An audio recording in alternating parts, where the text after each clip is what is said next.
Thank you very much for joining MLDAS. MLDAS is a joint conference by Boeing and QCRI, and the goal is to review latest trends in machine learning and data analytics. Today we are going to have Dr. Halima Bensmail speaking at 6 o'clock Doha time. Then we are going to have Tina Eliassi-Rad at 6:30, and then we have Johann Soykins at 7, and then Adil Salim at 7:30, and then Ian Davidson at 8. And at 8:30, we're going to have a joint Q&A session where the questions that you ask, we are going to take them and ask the speakers. Note that all attendees' microphones are muted when they join the sessions, and only we can unmute you. But we encourage you to ask your questions by typing in the Q&A window. So any questions that you have anytime, please type it in the Q&A window, and we're going to ask them from the presenters. And at the end of each speaker, or in the middle of each speaker, we may stop the speakers to ask some clarifications, and depending on the time and the situation. And at the end, the speakers are going to be back, and they're going to answer these questions. So the first speaker is Dr. Halima Bensmail. She's a principal scientist at QCRI, and I invite her to start her presentation. Okay, thank you very much. So let me share. You give me the here it is. Thank you.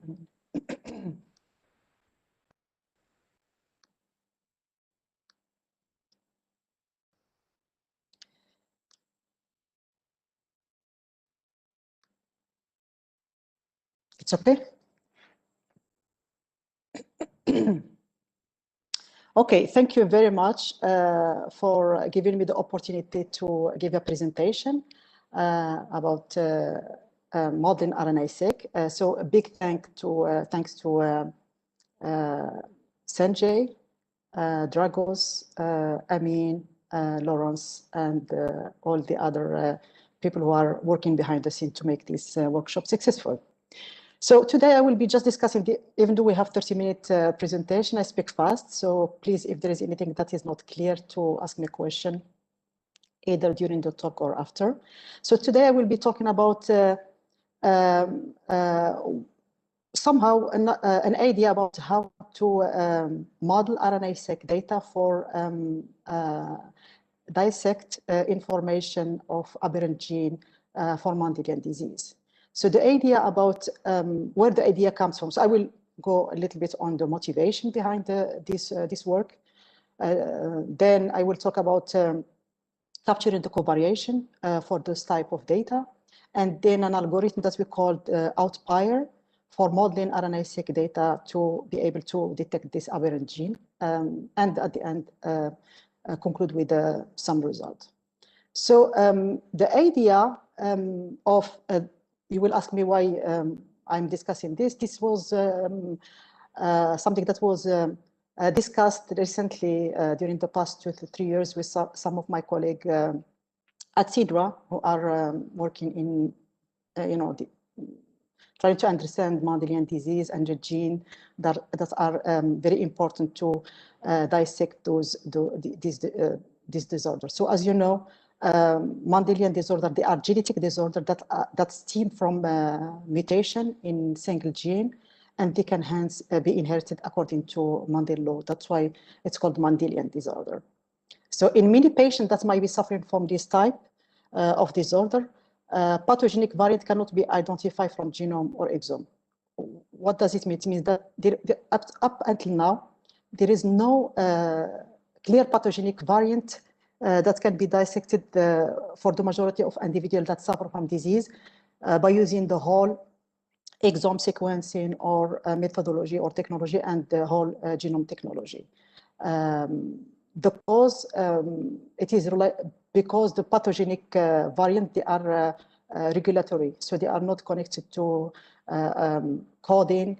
They are not belonging to a coding region, and they are not connected to a protein. So there was a couple of studies that have been proposed recently, 2017-18, by two groups, one from the group of Kamin and the group of Kramer in 2017, who tried to answer this question and to look at what to do. Before getting into a little bit their work and the limitation, I just want to brief you a little bit and show you what this RNA-seq technology does by comparison to DNA-based technology. So usually what happens is that we collect tissue from different patients, unlike so it's called transcriptomic data analysis, unlike of collecting blood, and then RNA-seq has to be processed, and I will show you a little bit clearly or briefly how this has been done. After doing some preliminary processing of this data, then we can get hold of this reads count that we need to analyze. So the RNA-seq technology basically, once you get a cell or from a tissue, the RNA are isolated. But because RNA are known to be unstable, once they get out from the cell, they can be degraded. So it's very hard to sequence those RNA. Therefore, the idea is instead of sequencing the RNA, the complements of DNA is rather sequenced, and then reads count are collected. Actually, the cDNA, they come into in copies, in two trade, instead of RNA that come in one trade. So once the RNA are collected, they are mapped to a reference, and the reads count, the final one, will be summarized. So the data usually that we handle when we use this technology, they are it come in different shape, but mostly they are the count. So per sample, we have a count of the reads. That's why it's called the reads count per gene. So they are. This is just a snapshot of the data, but it's a little bit huge depending on the number of patients and or number of sample, depending if we have a case control, and depending on the number of genes that we get. So the study that has been proposed by Kramer and Kamin and Brishman, those are the reference study that we use, because this is the only thing that we find out in the literature. So because of the RNA-seq technology that can, as I said, that can be helping to solve many problems like defect in splicing, loss of function of heterozygous variants, and expression of outlier. This is our focus actually that we are trying to solve. We looked at those studies that we are trying to compare what we propose to those. So Kamin, in his publication in Science Translational Medicine journal, proposed a simple idea based on normality assumption of the data. So what they have done is, with his group, they applied the log normal transformation to the data, and then use the traditional z-score, 3 z-score as a threshold to get an idea about outlier. Unfortunately, he didn't provide us with any outlier statistical significance, and their study did not yield any convincing pathogenic expression by explanation of the people in the domain. Kramer, by opposition to Kamin, in his publication in Nature Communication, used the technology that is already known for studying RNA-seq gene expression. So he used DSEQ and DSEQ2, which is usually used to find out if a gene is overexpressed or underexpressed. And the test statistic that he proposed is 1 versus all. So he take element by element, and he tested the gene versus all the gene. So his study at least give us 5 potential outlier or aberrant gene that were validated in his lab. The third and what I call the state-of-the-art algorithm that we have been looking at, 2018-19, it's called Outrider. So Outrider by Bridgman and colleague, what they have done, they looked a little bit at the problem from different angles. So from 2 steps. The first step, they assume that to fetch for this aberrant gene, for sure, there are some outliers, because what I didn't explain earlier is that the RNA-seq, they provide us with some kind of outlier, but outlier it comes because of the sequencing technology, like the depth of the technology, or because of the lab things. There are some confounding factors that are there, that are hidden, and they are not known a priori. So what he decided to do is to use an autoencoder approach to try to homogenize or to filter the noise that can be just due to not due to a genetic effect. And after that, he used a modeling, statistical model with the test statistic to find out that if in fact he provide us with a couple of outliers. I will show at the end of the presentation the number with in which the 6 known and tested aberrant gene belong to. Okay, so this is as a summary. He identified with his group 146 statistical outlier containing 6 pathogenic outliers that are validated by Kramer et al. Okay, so what are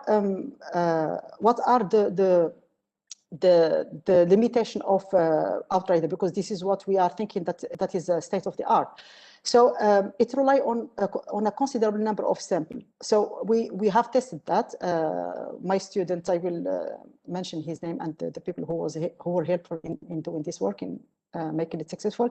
So when we applied outrider to a large sample of data, it works. But when we cut a little bit the sample size, when the sample is a small sample of small size, his algorithm was not working very well. And this is very important in biology, because when you are doing a test, when you are, in biology, sometimes due to the cost of the experiment, etc., we cannot afford always to have a lot of samples. So sometimes we have to deal with small samples. So in this case, what can we do? Second thing, when he was using the autoencoder algorithm, during the tuning of this algorithm, he has to maximize the loss function that is equal to the log of the likelihood of the corrupted data given the parameter. So what he did, instead of estimating the parameter based on the data, he just give us proposed, for example, one of the parameters that is very important, called the loading factor, to be equal to 25. He said this is from his experience, and then the abundance of the reads, he used the mean of the log of the data plus 1.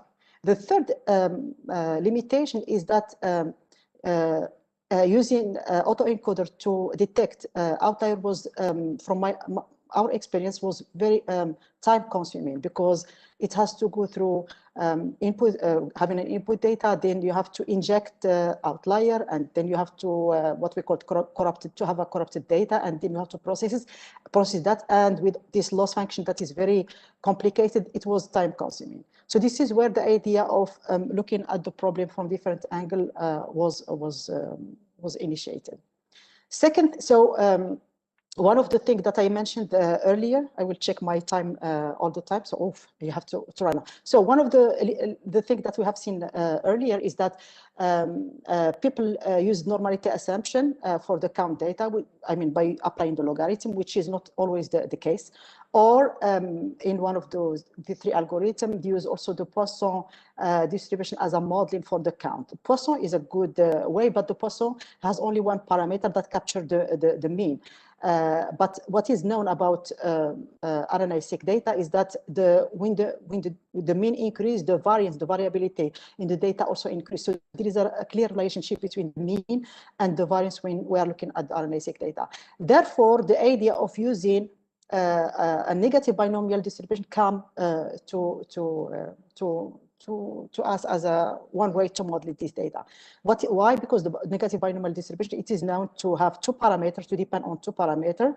One is the probability, and the other parameter is the overdispersion. So this is the problem of RNA-seq data. They are, they are suffering from the overdispersion, and there is no better way to capture that through other than negative binomial distribution. So this is what I will be talking quickly, and because of the time, I will mention quickly something that we did, some experiment that we did that we called Cov-Pyre, but the most important part is the Out-Pyre. So the first one, it will be just while we were digging into this problem and this data, we tried to capture the covariation between the gene, because this is important to include in the model. Second part is what we are offering as one way to model this data to dissect the aberrant gene.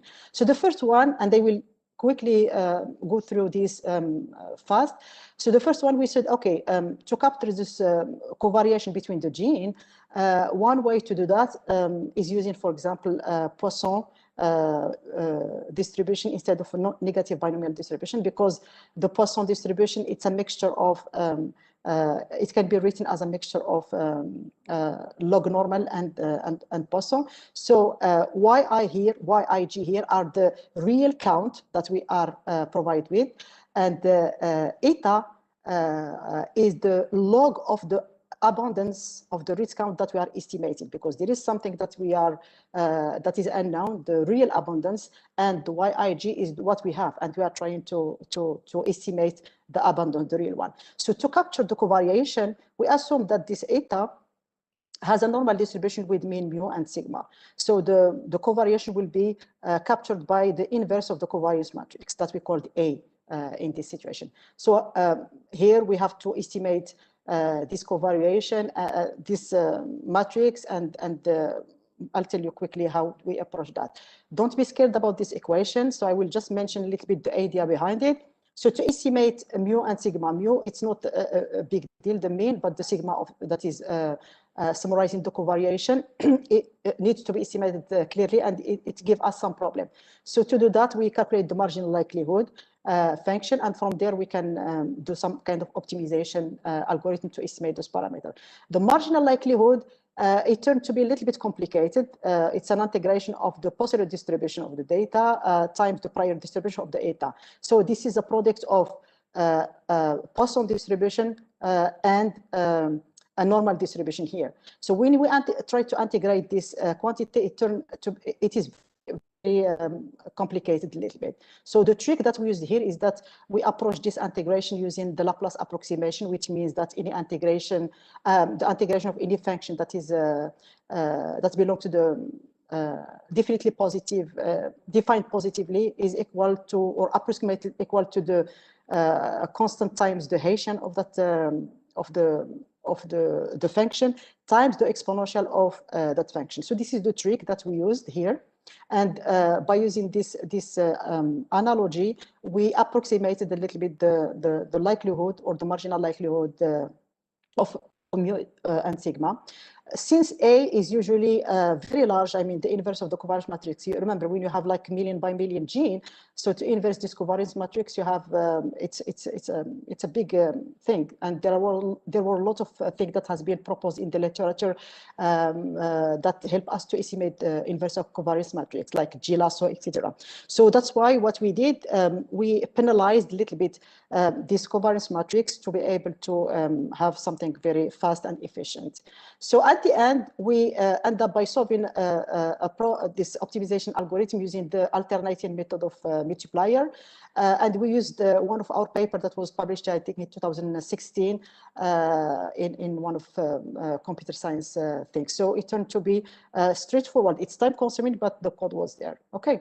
And so I will not go into the detail of the thing. So what we get, we try to summarize a little bit this covariation, and we compare that with other algorithms, including G-lasso. So what you see here as a gray Anything that is, any link that is in color, different color, they belong to, we looked at the gene, they are belonging to the gene ontology, so they are in the code in the region. Anything that is in gray here, they are genes that are not belonging to the gene ontology. So at this level, we have to look at those genes, what they are, what is their function, etc. So we stopped here.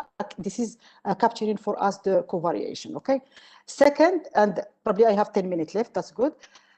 Second, now we are looking at those at the idea of the aberrant gene that we started discussing from the beginning.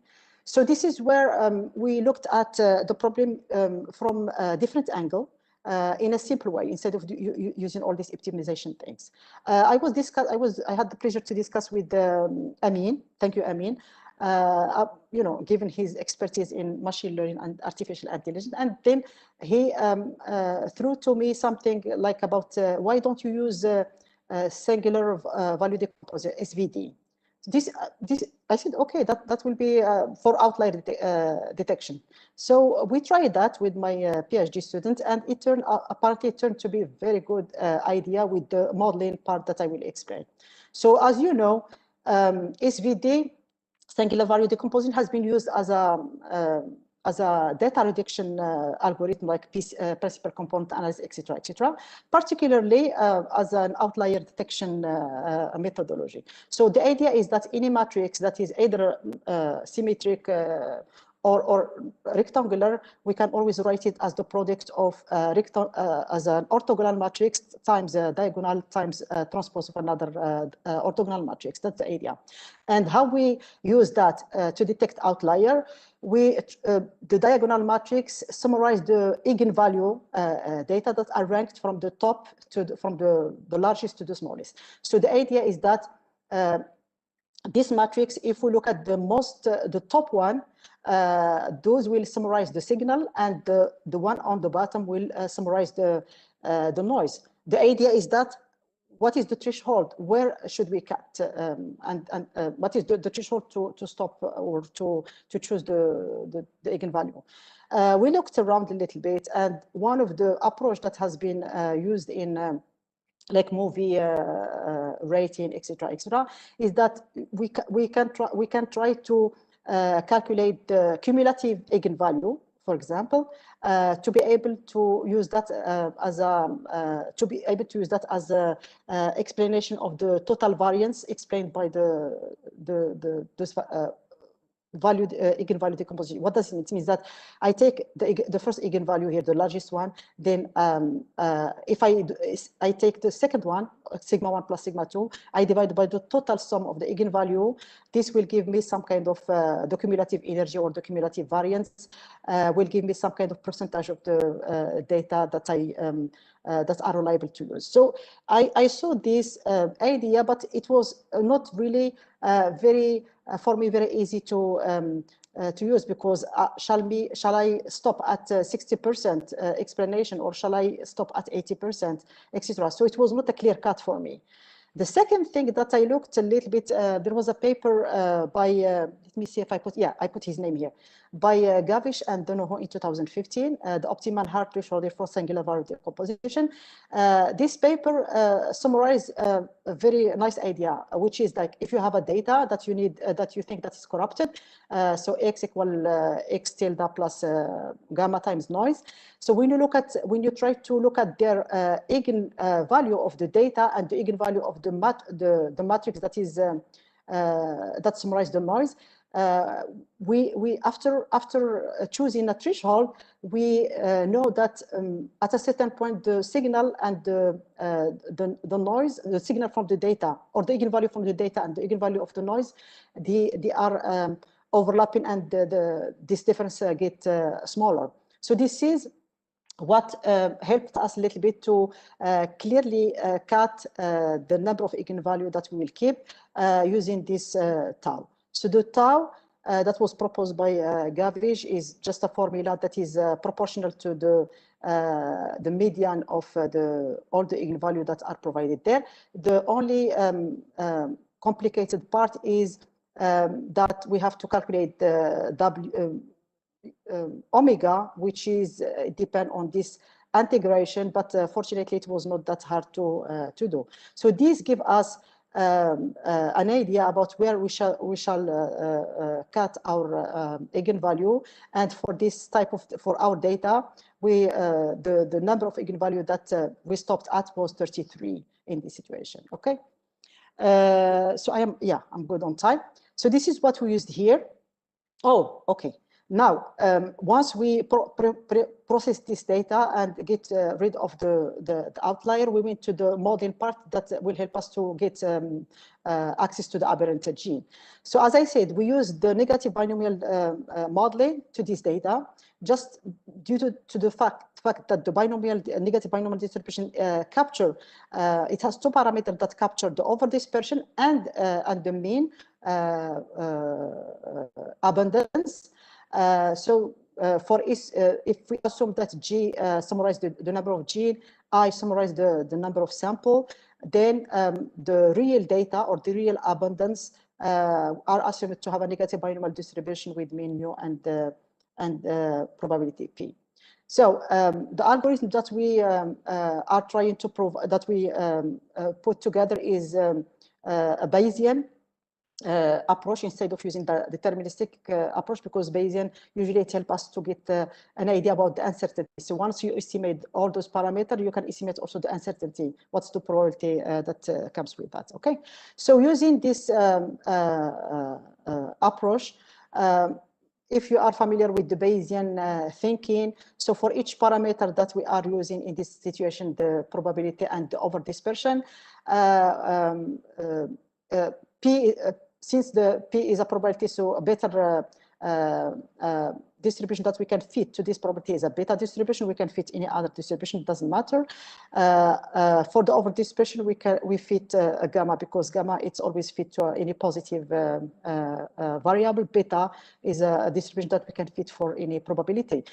Those, as you know from a Bayesian thinking, beta and gamma, they belong to the family of conjugate distribution. So if your prior is conjugate, we know that the positive distribution, which is the property distribution of a parameter given the data that we are looking for, it will be belonging to the same family. So it will be beta and gamma. Okay, so this is exactly after doing some preliminary calculation.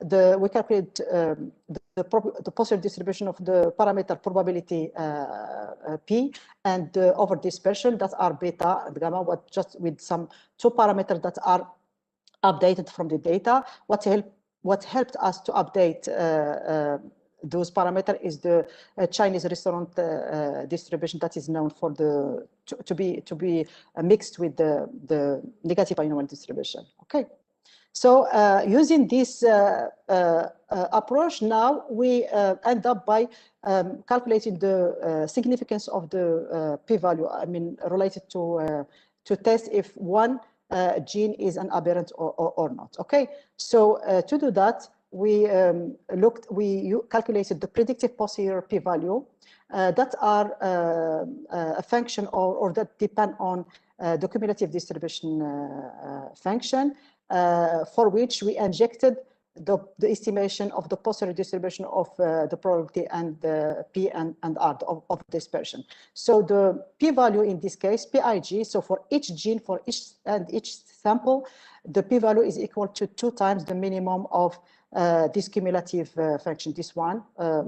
So instead of having the integration, we approximated by some mixture of negative binomial distribution. And then this is what we used as a p-value. So the outcome was very, very nice. We were very surprised about it. This is just to give you an idea about what we get by comparison to the other, the state-of-the-art algorithm. So if you can see here, this is not a nice picture, but I have to put it together quickly. What we have here is the p-value that I ranked from the smallest to the largest one. And the p-value, ranked p-value from the smallest to the greatest one. And on the y-axis, I have the number of detected outlier.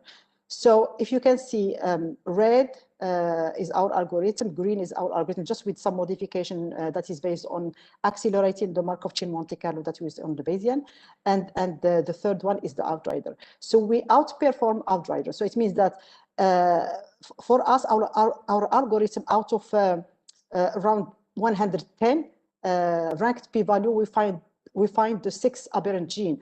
Outrider used around 180 to find the gene. And believe me, running Outrider and running our algorithm were faster than Outrider. And Outrider, even algorithm, it was hard to run it because it was given, when we downloaded it, it was given in pieces. So it was hard even to run the algorithm like this. And by comparison to other approach that has been used by Outrider in his paper, and for example, Outrider with the PCA, it means instead of using autoencoder, they have used a PCA or another algorithm to reduce the data. They were far behind us.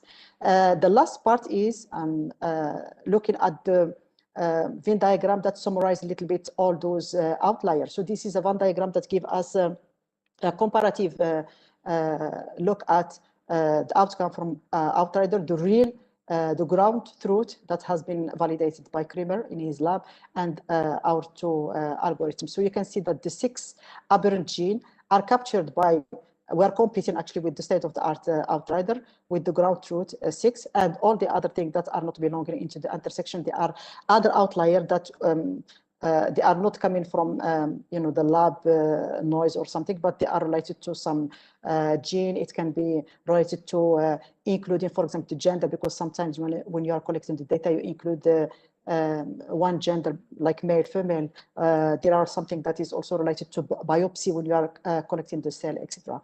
So this is where we are. We are putting one paper was published based on this work, and we are now submitting a second one. The third and the next step is to combine a little bit what we did from the covariation, include the covariation with this idea to come up with a global view on this this problem. So here I think I'm good. I think 6:35. So I would like to thank the people who, without them, this work wouldn't be successful. First, Adil Sarkovic, he is my PhD student, and he's the one who, this is a part of his thesis. I thank Amin, the person who gave me the idea of using SVD. Abdul Baggag, who helped me a little bit into looking into the algebra when we were manipulating a little bit the threshold, and other people that probably if I forget someone. So thank you very much, and I am here. If you have any question, I'll be happy to answer the question. Thank you so much, Dr. Halima. We enjoyed your talk. There are a couple of questions that I'm going to ask in the Q&A session. Okay. And I really appreciate your talk. So next speaker is Professor Tina Eliassi-Rad.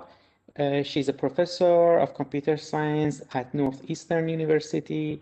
Previously, she was at Rutgers University, and prior to that, she was a member of technical staff at Lawrence Livermore National Lab. So thank you very much, Dr. Eliassi-Rad, to present.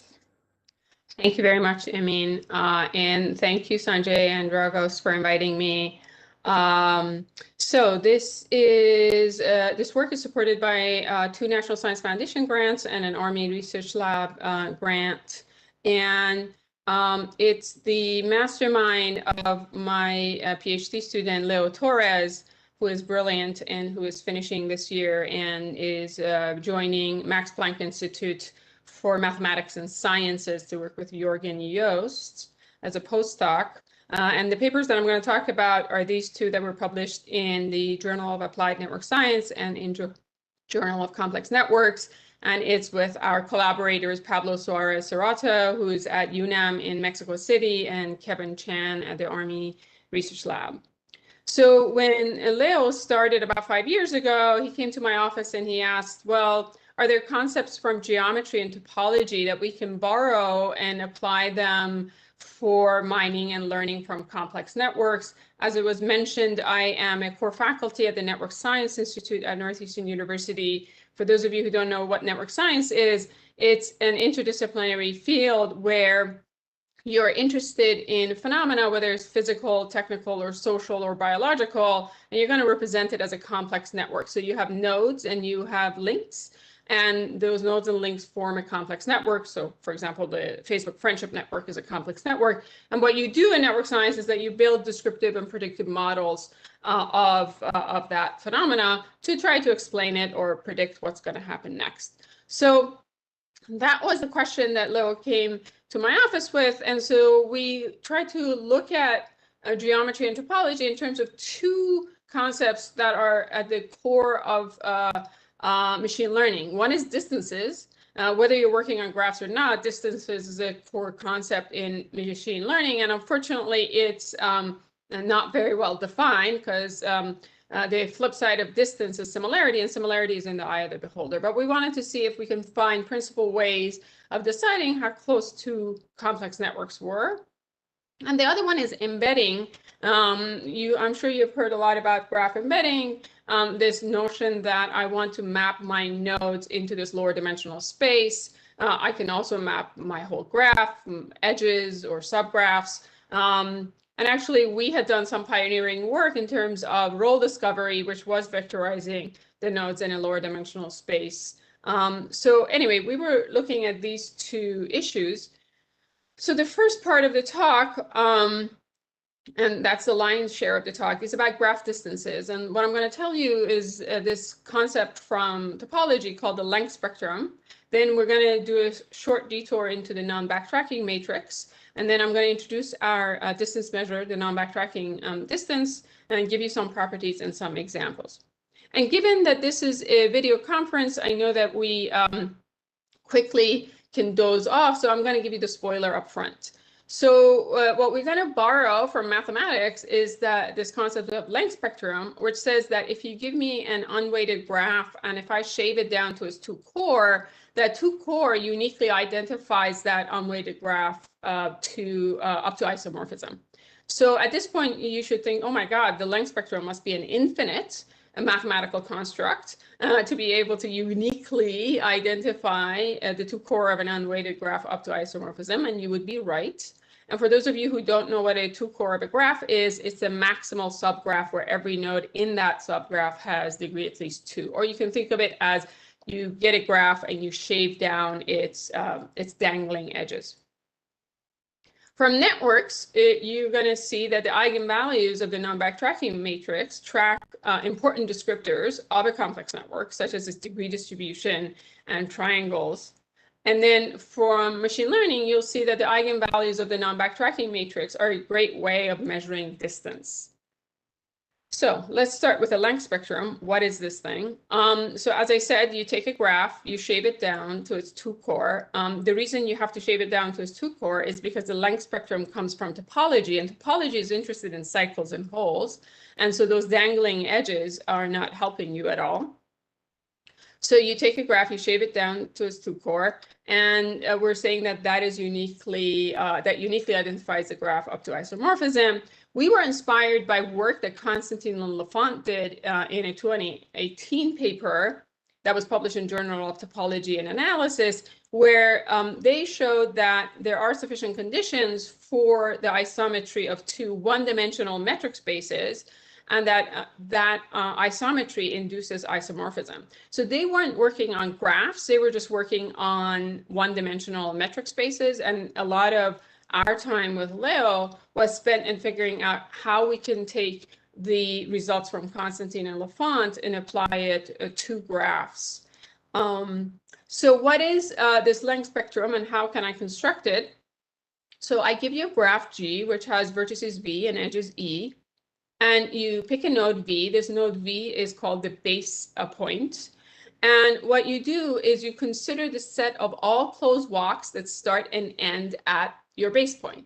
So for example, here, I'm showing you some of those closed walks where I start at my base point, which I have colored it red, and I just walk the graph and oh, here it is. Here's a closed walk. I start at V, I go down to this node, I close this triangle, and I go back up to V.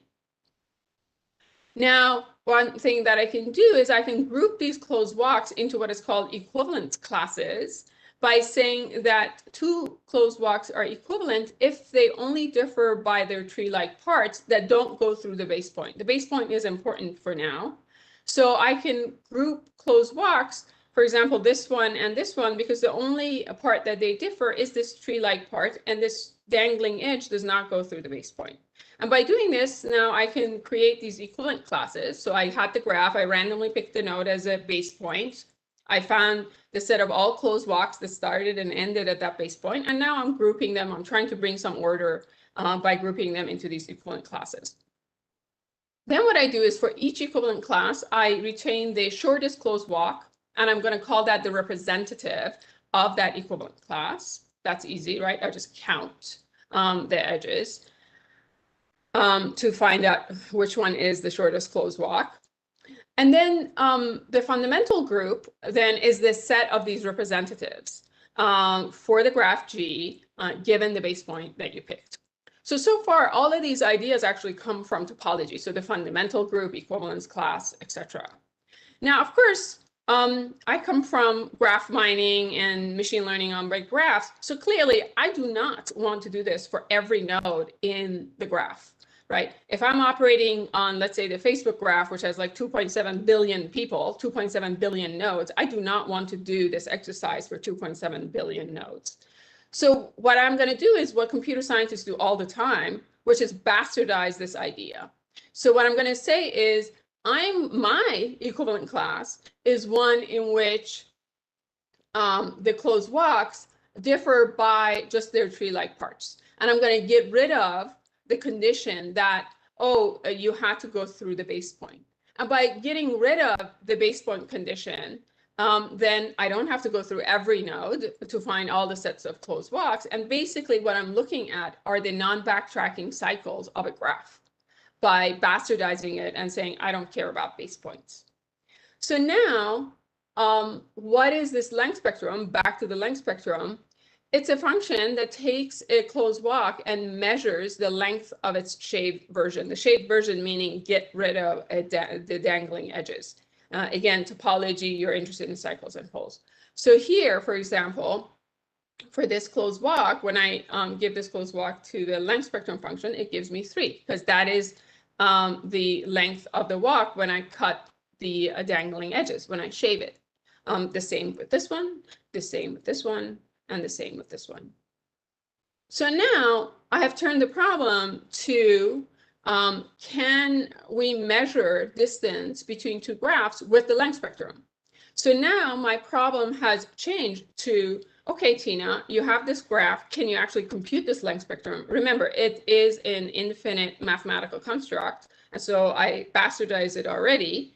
And how can I compute it, even the bastardized version? And the second one is that given that I can find length spectrums of graphs, will the distances between them be meaningful, and what would that distance function look like? So I have these two problems about how to compute the length spectrum and then how to compare the length spectrums of two graphs and whether that is any good. And so in terms of our solutions, what we're going to do is we're not going to examine the outputs, but we're going to examine the inputs. And I'm going to talk about what I mean with that. So given two graphs, again, I want to measure distances between them. So for example, if I have two chemical compound graphs, right, I want to see how close they are. What I'm going to do is I'm not going to compute and output all the non-backtracking cycles in G and all the non-backtracking cycles of H, because when I described the length spectrum to you, all you needed was the length of the cycle.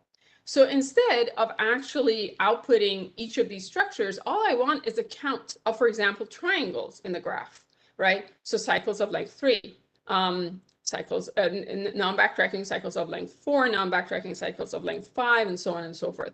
So really all I want for the length spectrum of a particular graph, given that I got rid of that base point condition, is a histogram of the number of non-backtracking cycles of different lengths. And the non-backtracking means that I can come to you, but I can't immediately come back to me. So that's what the non-backtracking means. So node A can go to node B, and from node B, it can go to node C, and etc. But I can't go to node B and then immediately come back to the original node.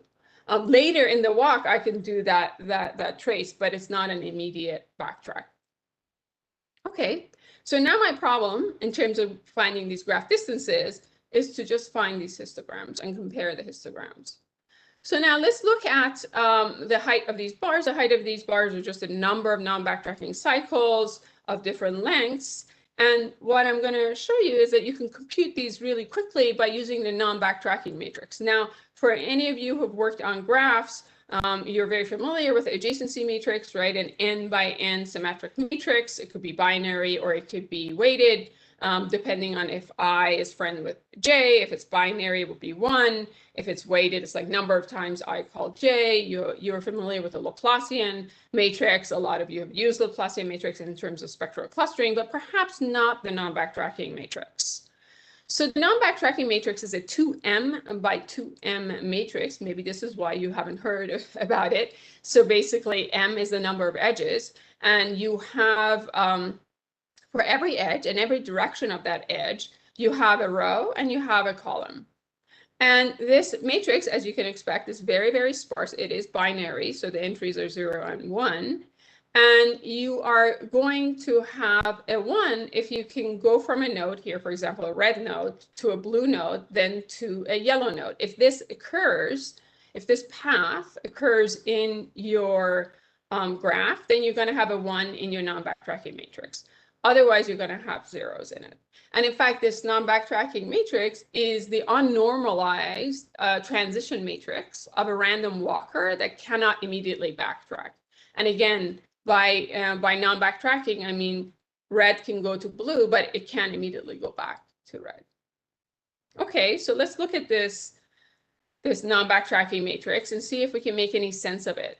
So if I take B and I multiply it by itself, for example, k times, and then I look at the entry for edge E1 and the entry for edge E2, that tells me the number of non-backtracking walks of length k, because I took it up to the power of k, that start at the source of E1 and ends at the target of E2.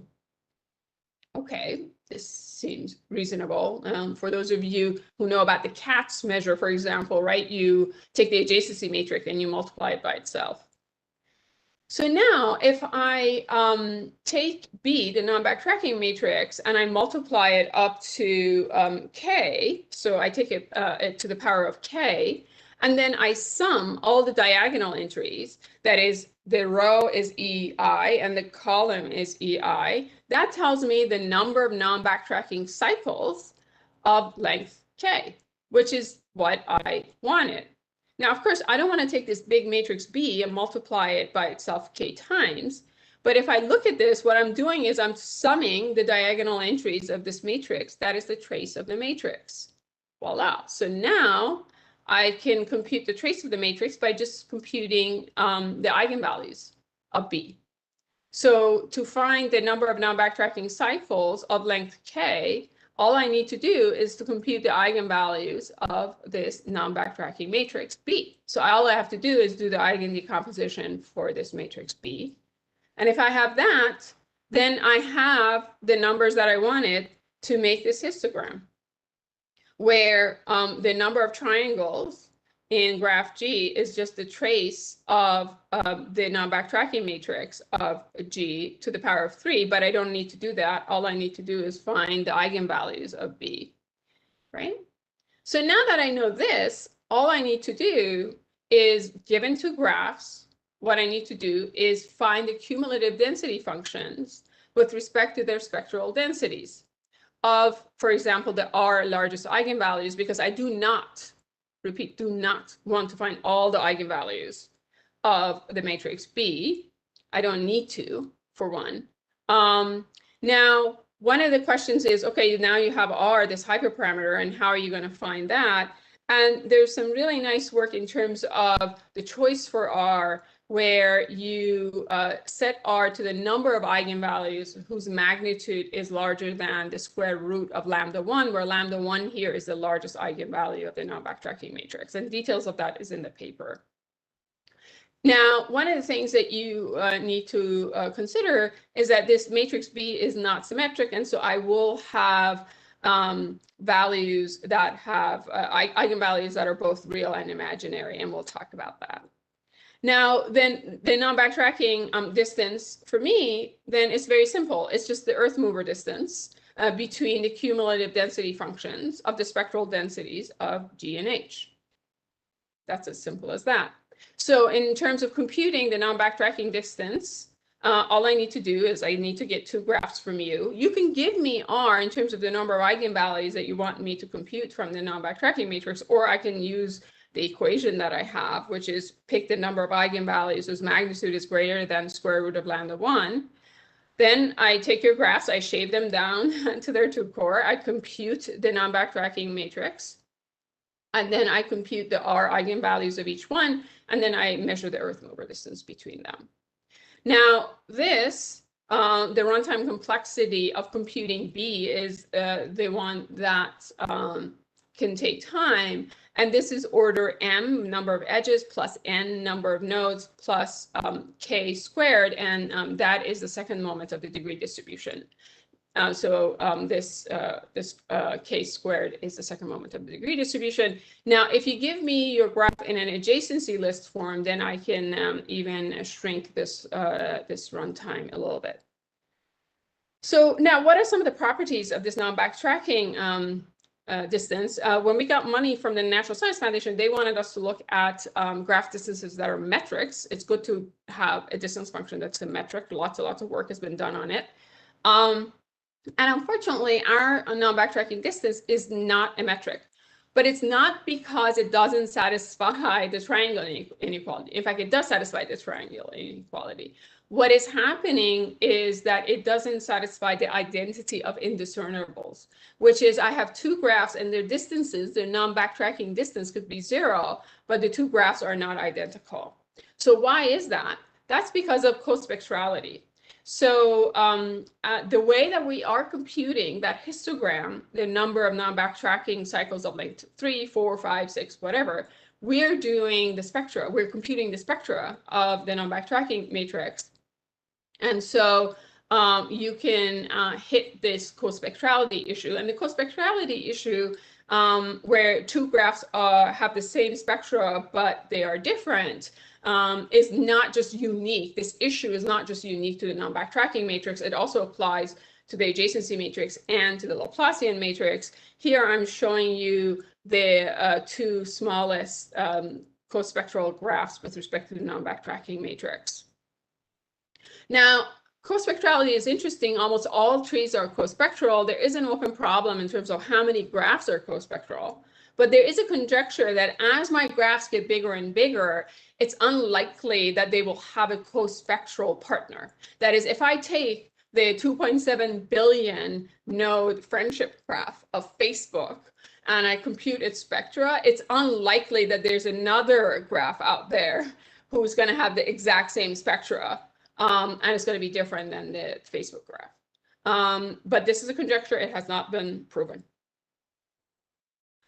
So what are the properties of this B matrix, right? We are using this non-backtracking matrix for all of our computation.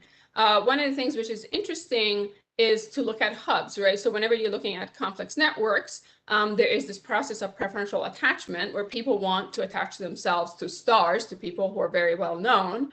And so what I'm showing you here is a configuration model that generates a random graph model. So the configuration model is a random graph model. It will generate for you a synthetic graph. With parallel degree distribution, the exponent of the degree distribution is 2.1, the average degree is 10, and the graph has 10 to the K, so 10,000 nodes in it.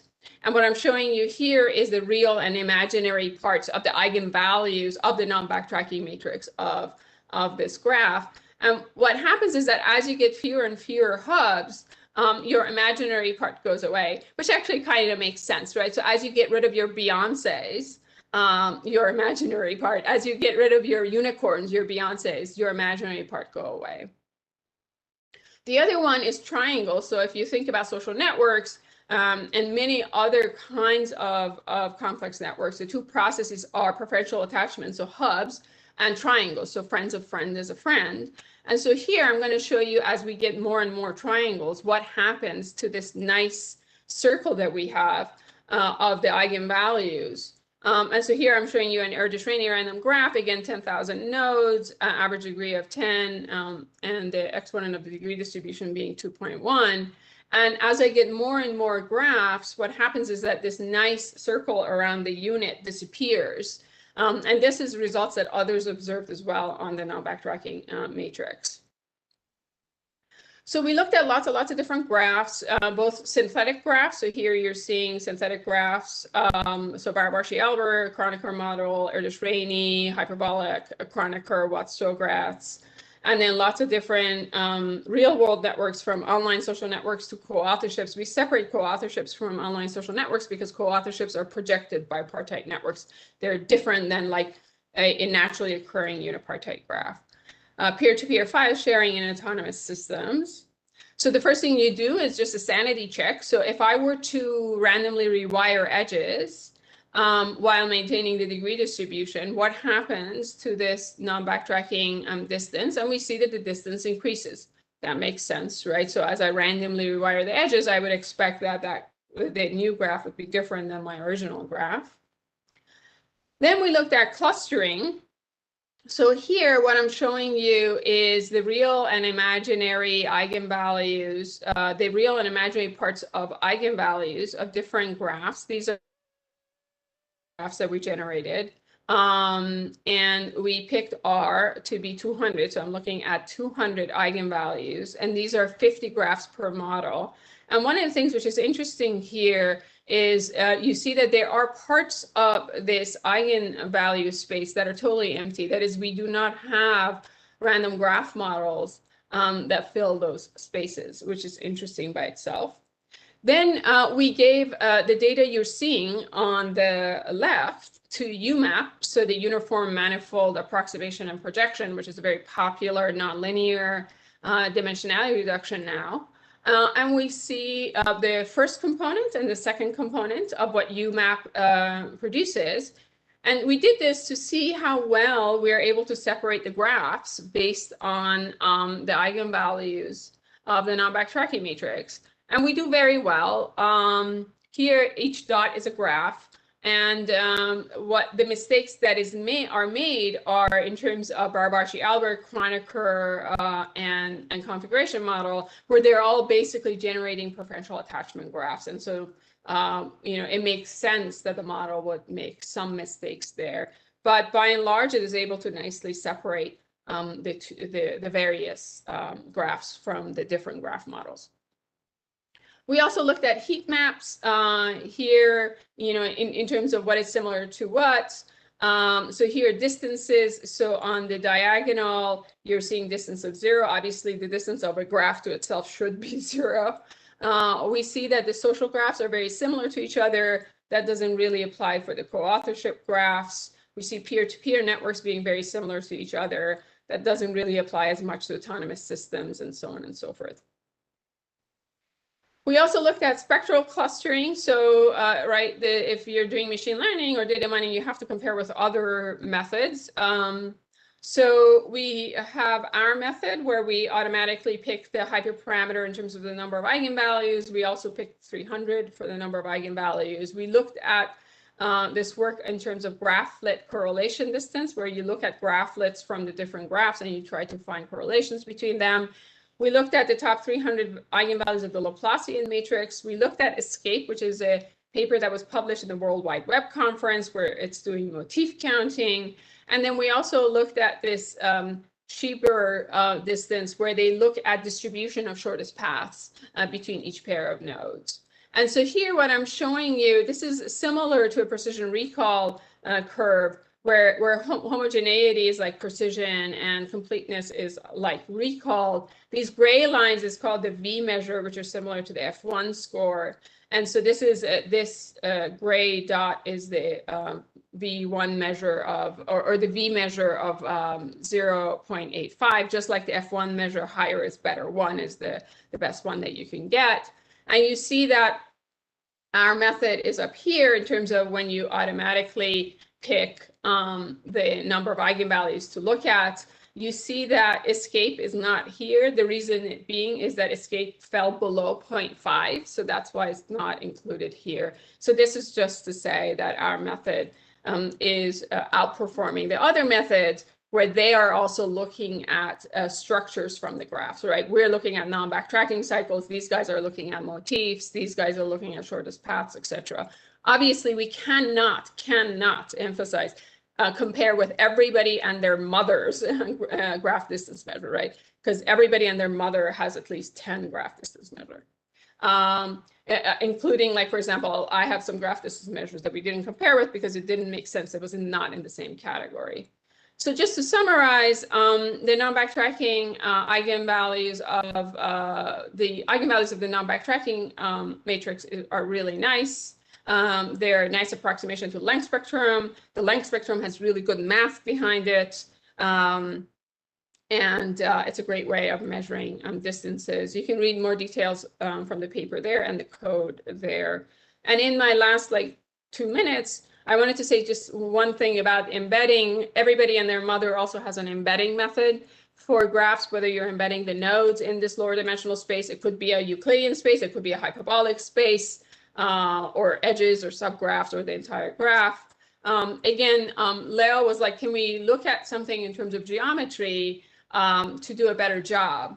And so he came up with this method called the geometric Laplacian eigenmap embedding. And the spoilers there is that from the math side, we know that there's a bijection between an undirected graph with n nodes and an n-1 dimensional simplex, or simplicial complex.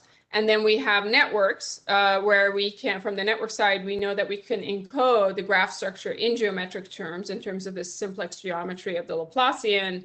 And from the machine learning, one of the things that we found in that work was that many of the very popular methods like node-to-vec, deep walk, etc., they only do well if your graphs have many triangles. If your graph is a protein-protein interaction network that doesn't have a lot of triangles, then they do very poorly on link prediction, on classification, etc. And that's because they rely on having lots of triangles, having high clustering coefficient. And that actually makes sense, because if you think about node-to-walk or any of the random walk-based methods to find context around the node to then do embedding, they're really looking for nodes that are highly connected to each other. Because then in this embedding space, they're looking for K and N, like basically K nearest neighbor. And so Leo's approach in terms of GLE does well, both when you have lots of triangles and when you don't have lots of triangles. And again, you can read about all of this in Journal of Complex Networks. These are the two things I talked about, and thank you for your attention. I'm happy to take any questions. Thank you so much, Tina. We enjoyed your talk. We appreciate it. There are a couple of questions that we are gonna ask in the Q&A session at the end of the day. Sounds good. Thank you. Thank you so much. I really appreciate it. Okay, so next speaker is Johann Soykins. He's a full professor at KU Leuven, and he has authored a number of very important books, including Artificial Neural Networks for Modeling and Control of Nonlinear Systems. So thank you very much, Johan. I appreciate it. Yeah, thank you so much for your kind introduction. I would like to thank the organizers for inviting me to this event. But before I start with the presentation, I try to get my PDF full screen, which is I think you can click on maybe view, and then there should be a full screen mode. Or okay, yeah. This works. Here we are. So in this presentation, I will give a kind of unifying perspective on deep learning, neural networks, and kernel machines, and I will show that duality principles are playing an important role in that respect. So in fact, the first part of my presentation is somewhat more introductory. I don't know up to what extent you're already familiar with kernel-based approaches. So we start very simple, and in the second part I will show some recent work. In some recent work we have shown, for example, that there are some new unexpected connections between restricted Boltzmann machines and methods like Kernel Pca and LSSVM, which you can establish through a new duality principle. And in this way it's also possible to conceive new deep kernel machines and also kernel-based approaches for generative modeling. So yeah, neural networks are powerful tools. So you can map high-dimensional input spaces to high-dimensional output spaces. Self-driving cars were already possible in the first wave of neural nets, but at that point they were still like science fiction. One day it would happen, but yeah, it was very much at a research level. So in recent years, it's becoming more and more realistic, also more flexible and powerful architectures like with CNNs have been introduced, and where you can do joint feature learning together with estimating the classifier. You also see that the number of connections that we can currently handle, millions of interconnection weights, is also possible thanks to the growing computing power. So from an historical perspective, the neural networks and deep learning revolutions came in two waves. First, there was a wave in the late 80s, 90s, very much driven by the universal approximation property of neural nets. From the moment that you have at least one hidden layer, you have a universal approximator. But then people more and more saw the drawbacks of it. You have many local minima solutions. You have to choose a number of hidden units and things like that. So therefore, important insights came with support vector machines, which is very much related to convex optimization formulations and has solid foundations in learning theory. Then neural nets were striking back with deep learning. So exciting new architectures were introduced, like CNNs, deep Boltzmann machines, GANs and others. And all of this is currently possible thanks to the computing power. So we have in fact currently two important paradigms in that respect. On the one hand, you have neural nets and deep learning with powerful architectures everywhere where you can see a nonlinear function. You can think of a neural network being there. On the other hand, you also have LSSVMs, SVMs, kernel-based approaches, which have very solid foundations in learning theory and convex optimization theory. So you may wonder what next. So maybe it's possible to come up with some new synergies between the best of both worlds, let's say, combine the flexibility of neural nets with solid foundations of learning theory. So that's actually the scope of this talk, to present you a kind of unifying picture. It's difficult to explain it in 30 minutes, of course, so I just give you a flavor of it. In fact, it's also taken as a starting point, this picture on this slide for the ERC Advanced Grant project that we currently have in our research group. Often you can think of models in terms of primal representation, which is parametric, and a dual representation, which is kernel-based. And parametric, you can think of simple linear models, polynomial, but also more complicated ones. Neural nets, deep neural nets can be finite or infinite dictionaries. And through different duality principles, you can in fact create an alternative representations, kernel-based representations. Most well known are positive definite kernels related to SVMs and function estimation in reproducing kernel Hilbert spaces. But it's also possible to go beyond that to indefinite kernels, tensor kernels, and others. So therefore, when you have a particular application, often it's very interesting to see what are the characteristics in the application. Do we have few data in high dimensions, or the other way around, do you have a lot of data points in low dimensions? So when you have a lot of data in low dimensions, a parametric approach might be a good choice. However, if you have few data in very high dimensions, then kernel-based approaches are excellent candidates. So the hope is by having this broader view on models and their representations, that it might be possible in the future also to come up with methodologies to have a more principled way for choosing representations of models which are better tailored towards the characteristics of the application fields. So let us start very simple to illustrate the ideas just from linear regression. Imagine supervised problem, simple regression problem. You estimate a W vector and a bias term. And in the simple case, you just use a least squares estimator. Here we also minimize the parameters. So if you don't have a bias term here, it's corresponding to rich regression. So you can immediately solve it. You have the analytic solution, and you may say, okay, what else is there to say about it? Well, in fact, there is a lot more to say about it. So what you can also do is rewrite this problem as a constraint optimization problem. So by introducing the residuals EI here in the constraints, so you have as many constraints then as the number of training data.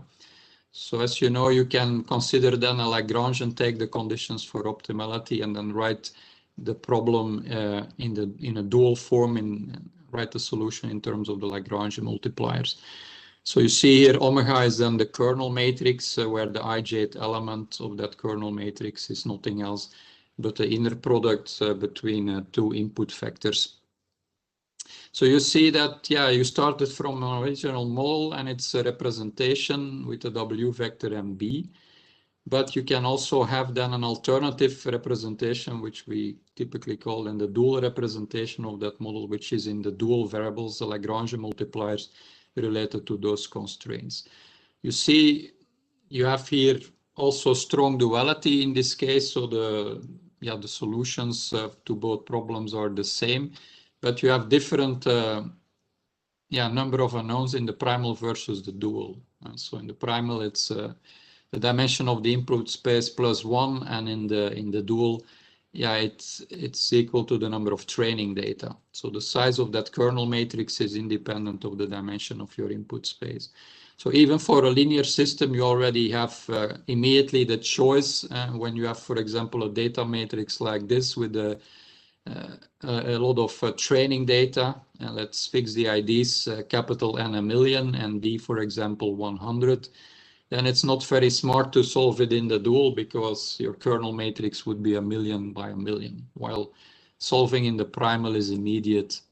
However, if you have, for example, a microarray data set or so, a few amounts of data in high dimensions, then it's the opposite, and then it's better to solve it in the dual because the size of the kernel matrix only depends on the number of training data. It's independent of the dimension of your input space.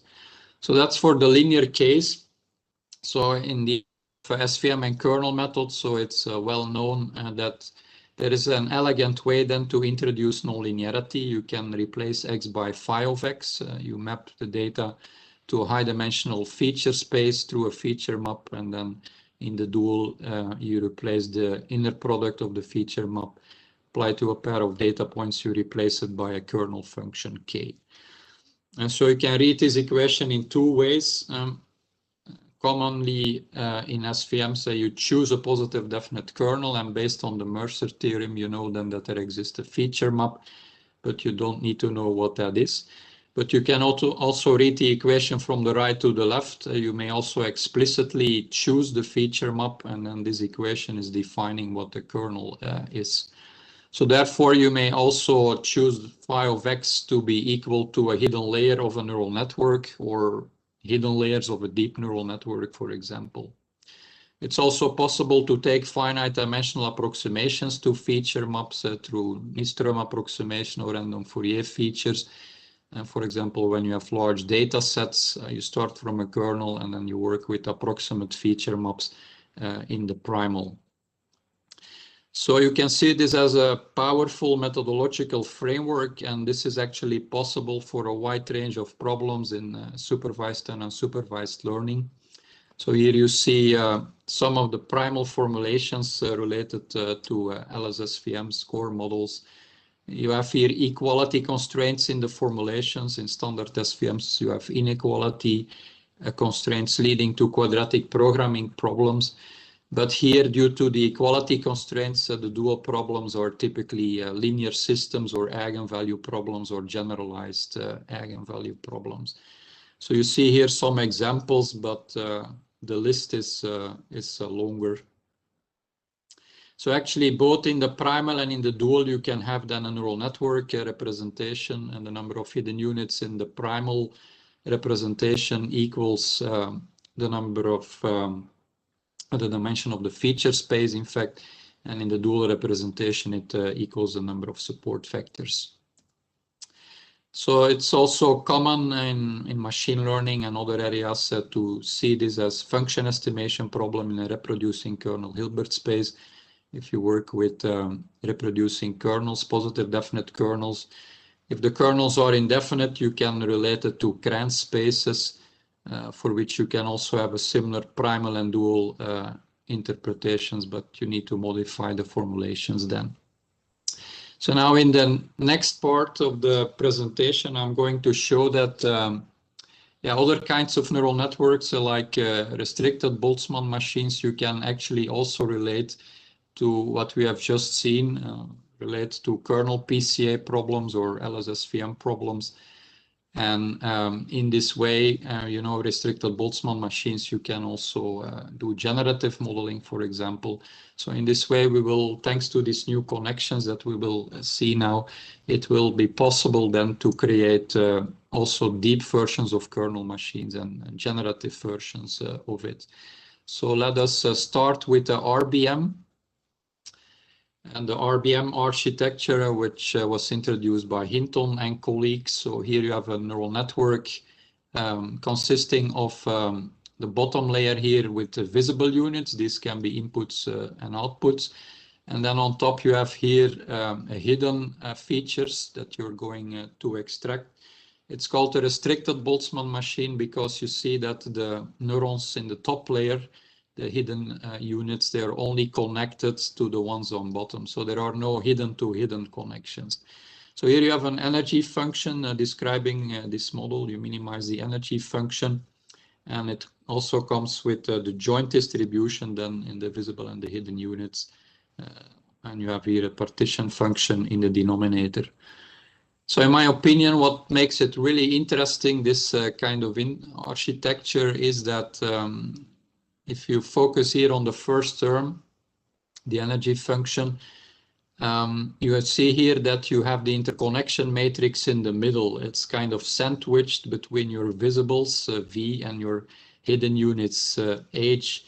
And because of that, you can read that first term in two ways. So suppose you have inputs available, you have visible units available, then you can read this as looking for features H that are maximally correlated with W transpose V.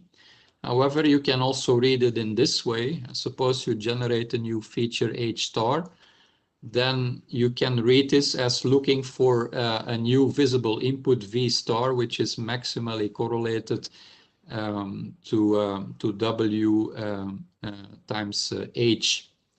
So this makes it intrinsically powerful, both for training and generating, in fact, new data with this kind of model. So this is a shallow architecture. It's also possible to come to deep Boltzmann machines, which you see at the right-hand side. Then you have the visible units here on bottom. And in this case, you create here multiple layers of hidden features instead of a single layer. And just like in our brain, with the visible units, you can compare a bit with your eyes observing the outside world, and then in our brain also through the several layers there is some internal representation there explaining what we observe. So also here you have then a distribution in the visible units V and multiple sets of hidden features that you extract over the several layers. So also the energy function, you also have this kind of sandwich interpretation, but then in a deeper sense.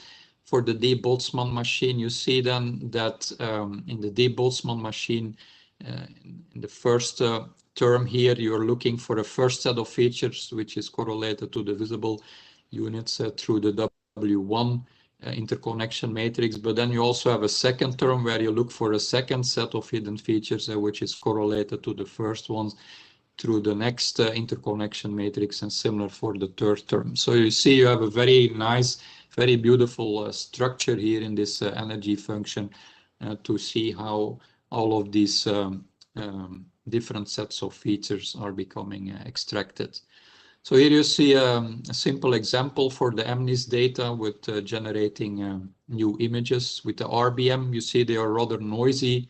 The quality is not so good with the Rbm, but if you do it with a deeper architecture, with a deep Boltzmann machine, you get very clean features, that very clean digits that you can generate, in fact. So that brings us to the last part of this presentation, which is now going to make a connection between Rbm and neural networks and methods like a Kernel Pca and LSSVM. So we have these two things. So the question is there a connection? Because at first sight, such kind of methods, they seem not very much related to it. So because we will show now a new representation related to the Rbm, but closely related to kernel methods. So we call this kind of representations restricted kernel machines. So just like for Rbm, you can go to deep architectures and you can do generative modeling with it. You can also do that then for such kind of kernel machines. So deep restricted kernel machines was first introduced in a paper that I published in Neural Computation in 2017. It's open source available.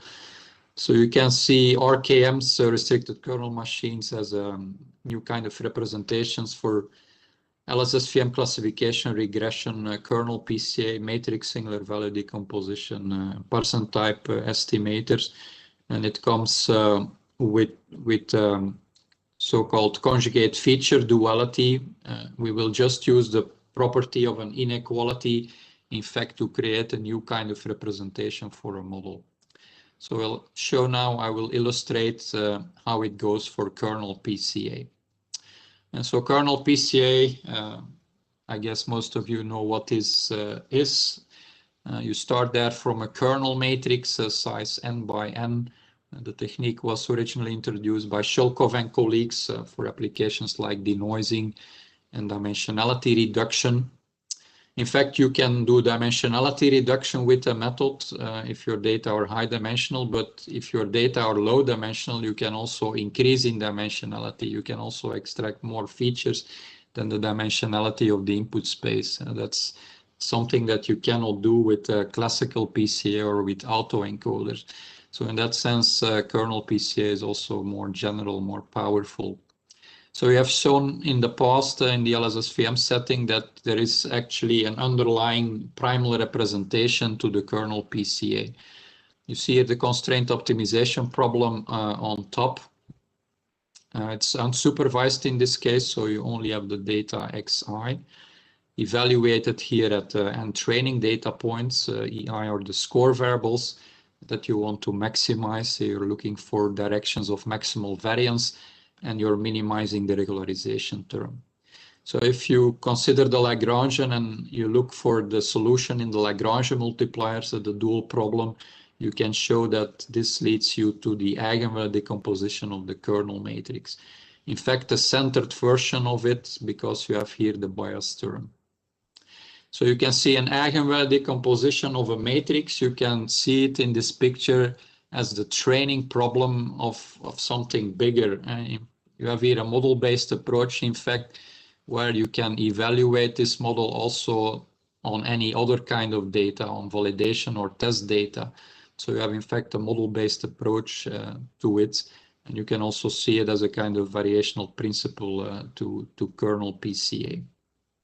So that's the starting point that we are going to take. We take the same thing now, but now we are going to denote it with matrix vector notation here. And the unknown here is W matrix, and you also have the score variables E. So what we are now going to do is we are just going to make use of an inequality that you see here in blue.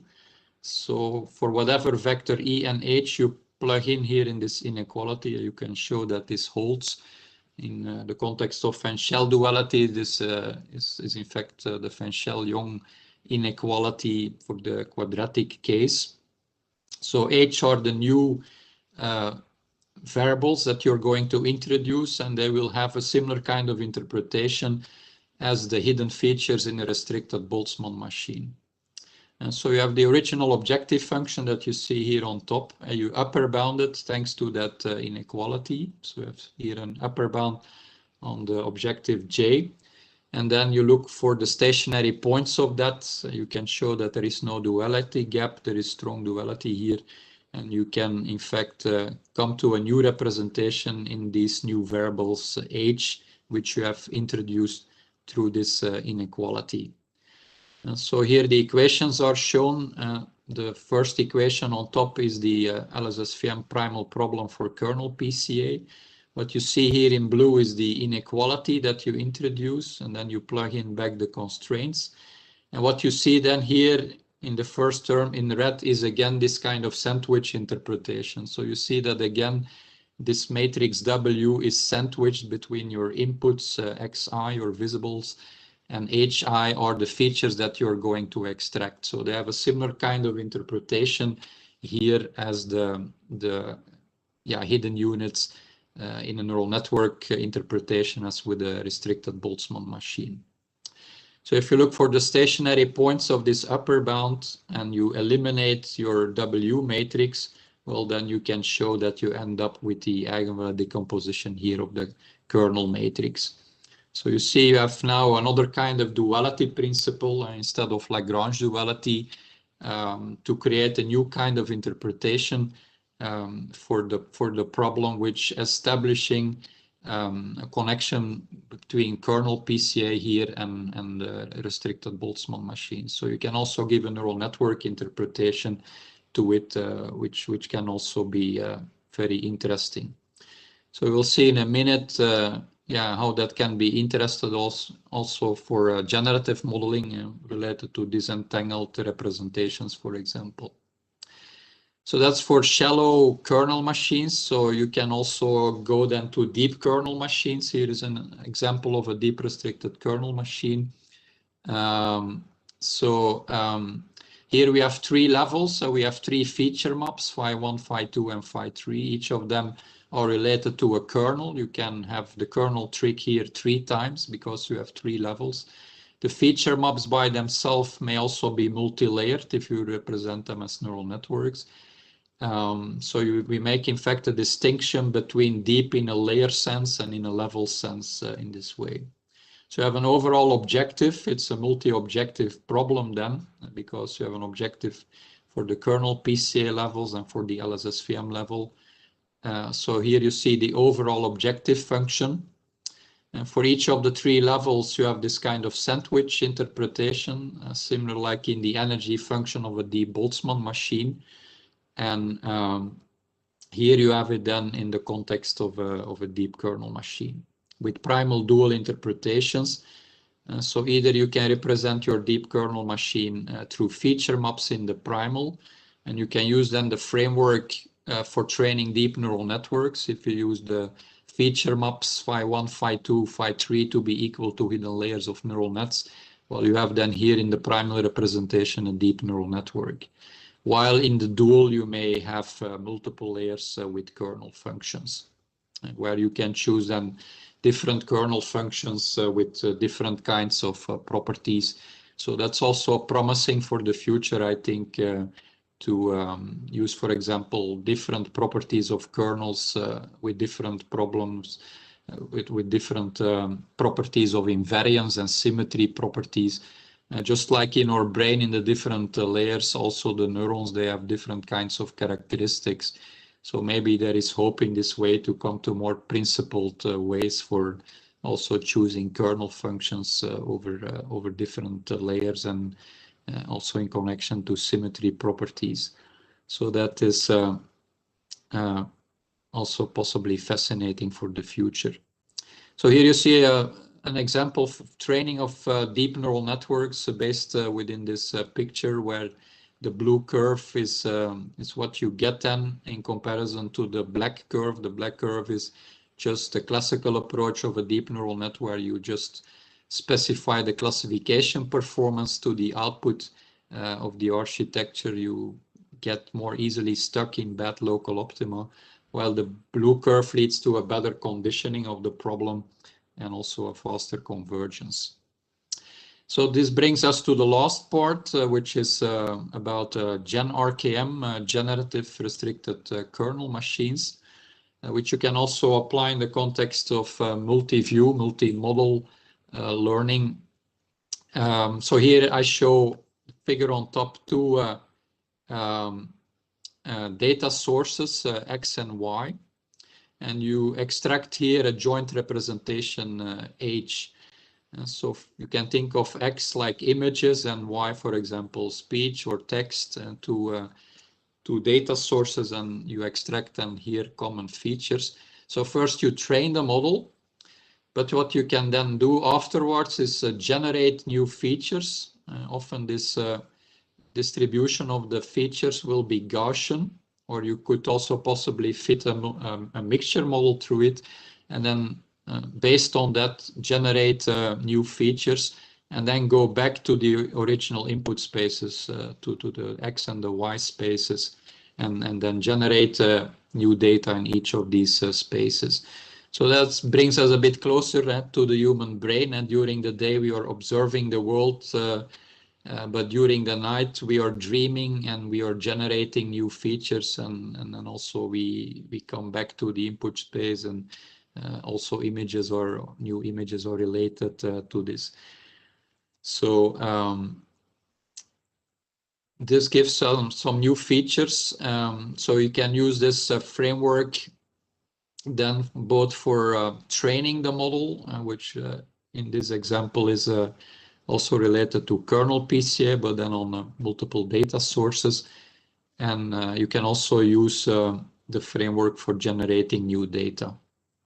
You can either work with implicit feature maps, or you can work in the dual and choose a kernel function. So use the setting in the dual if you want, or you may also want to work with explicit feature maps. For example, when you work on images, you can choose convolutional feature maps and then train a deep convolutional neural network architecture also within this framework of kernel machines, generative kernel machines.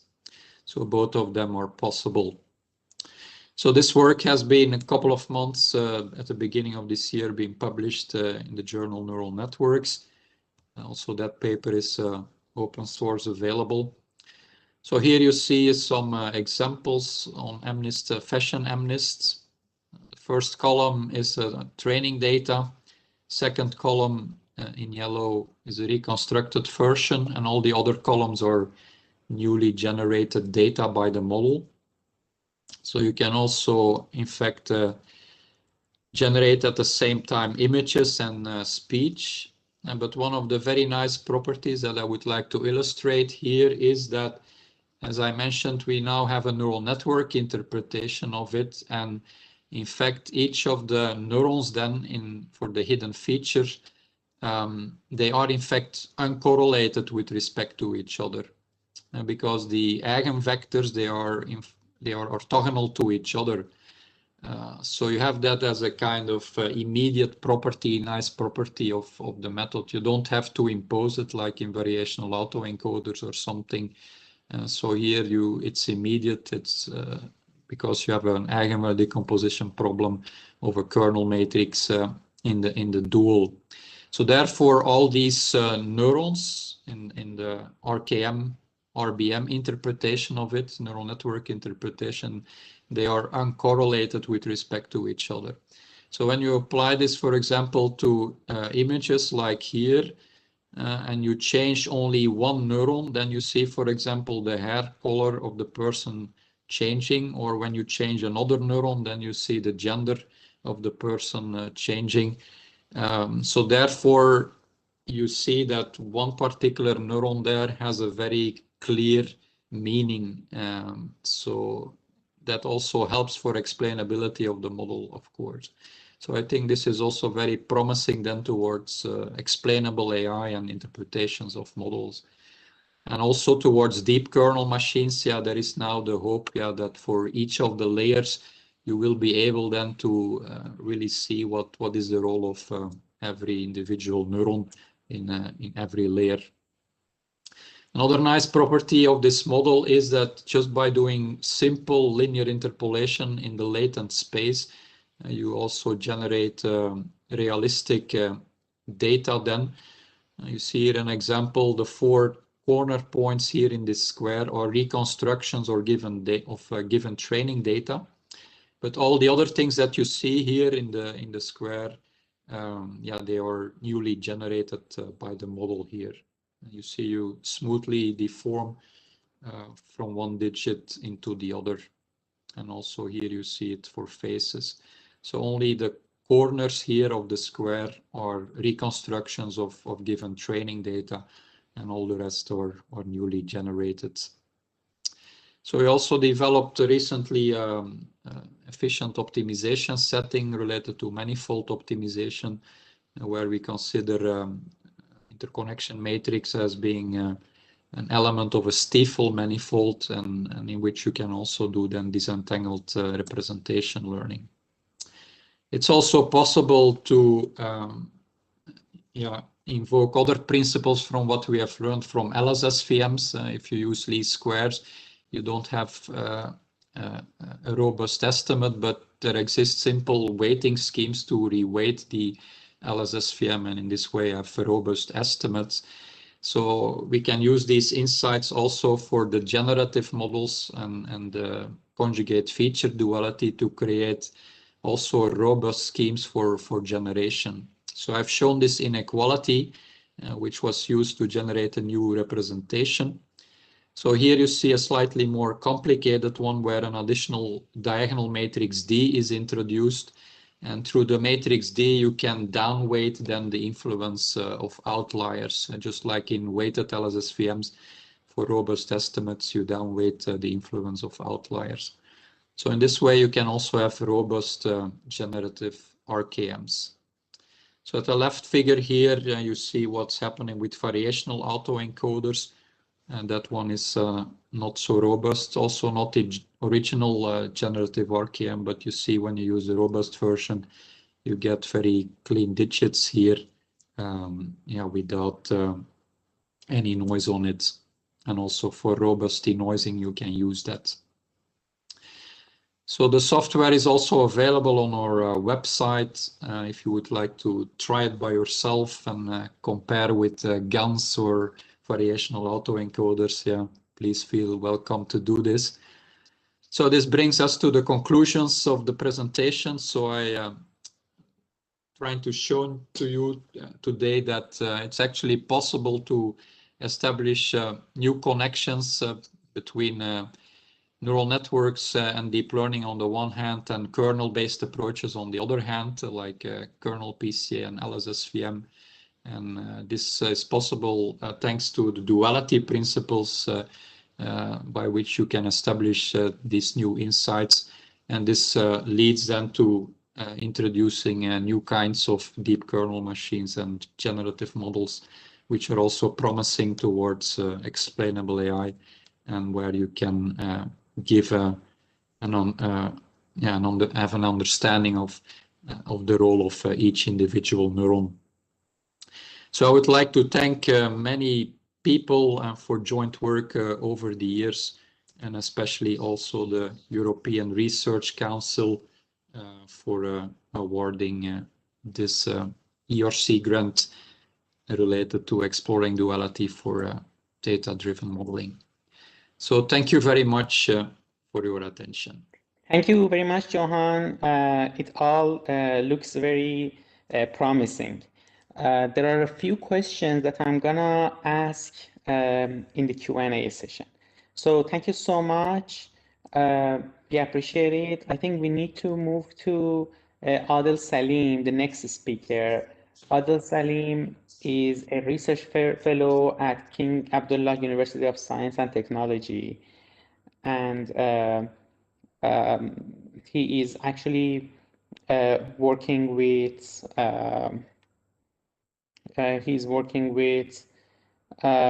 Professor Peter Richtaric at King Abdullah University of Science and Technology, and he will join the foundations of Data Science Institute, basically in UC Berkeley and MIT, and the Simons Institute next fall. So, Adil, can you? Yes, I try to share my screen. Give me just 1 second because it's more complicated than before. No, it's not this. So where's my screen? Should be this, maybe. I hope this one. Yes. You should see my screen. Yes. My slides, right? Okay. Yes. Good. Thank you. Okay, thank you for the invitation, and thanks for the introduction.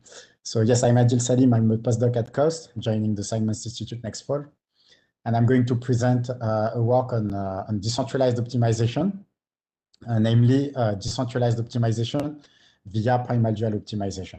So this is a joint work with Dmitry Kovalev, who is a PhD student here at COST, and Peter Richtaric, my host. Okay, first of all, what is a decentralized optimization? So in modern machine learning, we have to deal with large-scale optimization problems. And for this, we often need to run the algorithms on more than a single machine. So in decentralized optimization, we have a network of computing agents here. And the goal of the network of computing agent is to run a machine learning algorithm in a decentralized fashion, which means that each node is allowed to perform some local computations and to communicate some values across the edges of the network. So the talk will be in 2 parts. First part, what is primal dual optimization? And second part, application of primal dual optimization to decentralized optimization. So the talk will be about the design of a decentralized optimization algorithm from primal dual principles. So it's really about the design and how we obtain this the proposed algorithm. Okay, let's start with primal dual optimization. So there are several ways to look at primal dual optimizations. Of course, we saw just one in the previous talk. The way I like to look at it is via monotone operators. So what is a monotone operator? A monotone operator is a function from Rd to Rd, such that a of x minus a of x prime times x minus x prime is non-negative. Okay, so if d is equal to 1, a monotone operator is just a non-decreasing function. And for a larger d, a classical example of a monotone operator is the gradient of a convex function g. When you can identify a monotone operator in your problem, usually you can reformulate your problem as finding a zero of a sum of 2 monotone operators, which means finding a point x star such that 0 belongs to a of x star plus b of x star, where a and b are monotone operators. And for this problem, there is a classical algorithm. This is a generic problem. And for this, there is a generic algorithm called the forward-backward algorithm, which is written as follows. From xn to obtain xn plus 1, one has to solve an equation. Namely, xn plus 1 must satisfy xn plus 1 minus xn over gamma equal to minus b of xn minus a of xn plus 1. Okay, so xn plus 1 appears on the left-hand side and the right-hand side of the equation, but you can compute xn plus 1 in closed form for many operators A. So there are several ways to look at this algorithm. You can view it as a fixed point algorithm, because if you take xn to be a fixed point of this algorithm, which means that xn is equal to xn plus 1, then you will see that the left-hand side is equal to 0. And then you will obtain directly that xn must be a zero, a zero of a plus b, namely a point x star, such that 0 is equal to a of x star plus b of x star. Another way to look at this algorithm is to view it as a discretization of a differential equation, because the left-hand side here can be seen as a discrete derivative. And when you take the continuous time version of this, you obtain the following differential equation: x prime of t equal to minus a of xt minus b of xt. And this differential equation, I call it a monotone flow, because actually the behavior of this differential equation is well understood. And you can even show that the dynamics of the algorithm will be close to the dynamics of the differential equation when gamma goes to 0. More precisely, if you draw the iterates of the algorithm over Rd, so let's say that here is x0, here is x1, here is x2, here is x3, and so on. And if you interpolate the iterates with step gamma, you obtain an interpolating function depending on gamma. And you can show that as gamma goes to 0, this interpolating function will converge to the solution of the differential equation. Okay, so this really means that the behavior of this algorithm will be close to the behavior of the differential equation as gamma goes to 0. Okay, so so basically in my PhD, I studied the dynamical behavior of algorithms, stochastic generalizations of the forward-backward algorithm using this kind of techniques, and also applications of these dynamical results. Okay, so how can we use monotone operators in optimization? Here is an example. So consider the problem of minimizing a function f under linear constraints kx equal to 0. So here f is a convex smooth function and k is a matrix. Then you can reformulate this problem using the classical Kuhn-Tucker conditions. So namely, if you write the Lagrangian function associated to this problem, and if you write what are saddle points of the Lagrangian function, you will see that the saddle point x star y star of the Lagrangian function is a point satisfying 0 equal to gradient of f at x star plus k transpose x y star, and 0 equal to minus k x star. So such point x star y star will be called a primal-dual optimal point. And if you can find a primal-dual optimal point like that, then you know that x star will be a minimizer of the original problem. Okay, so this is an equivalent problem, an equivalent reformulation of x star being a minimizer of problem 1. What I want to show here is how the primal-dual optimality conditions are related to monotone operators. Because if I write the primal-dual optimality conditions with vector notations, then I have that the 0 vector is equal to this vector, gradient of f at x star plus k transpose y star minus k I x star. And I can always decompose this vector as a sum of two other vectors. The first being gradient of f at x star 0, and the second being k transpose y star minus k x star. Okay, and now let me denote this vector by b of x star y star, and this one by a of x star y star. My claim is that a and b are monotone operators, and the reason is that first of all, the reason why b is a monotone operator, because of the convexity of f. Since f is convex, when you try to write the monotonicity of b, you will see that basically it's a consequence of the convexity of f. And the reason why A is a monotone operator is because A is basically linear. Actually, A is linear and it is Q-symmetric. And any Q-symmetric operator is actually monotone. If you write the condition, the inner product, you will see that it is equal to 0. And 0 is a non-negative number. So basically, we have rewritten the fact that x star y star is primal-dual optimal as the fact that x star y star is the 0 of a sum of two monotone operators. Okay, so a natural idea would be to apply the forward-backward algorithm to converge to a point x star y star, which is primal-dual optimal. So this is what you can do. So if you run the forward-backward algorithm for finding a 0 of the sum a plus b, then you obtain an algorithm whose iterations are written here. And this algorithm only involves what is important is that it only involves computations of the gradient of f at evaluations of the gradient of f and multiplications by K and K transpose. Okay, so what is important is that no projections on the space Kx equal to 0 are needed. Okay, you only need to compute matrix vector multiplications, but you do not need to project onto this linear space.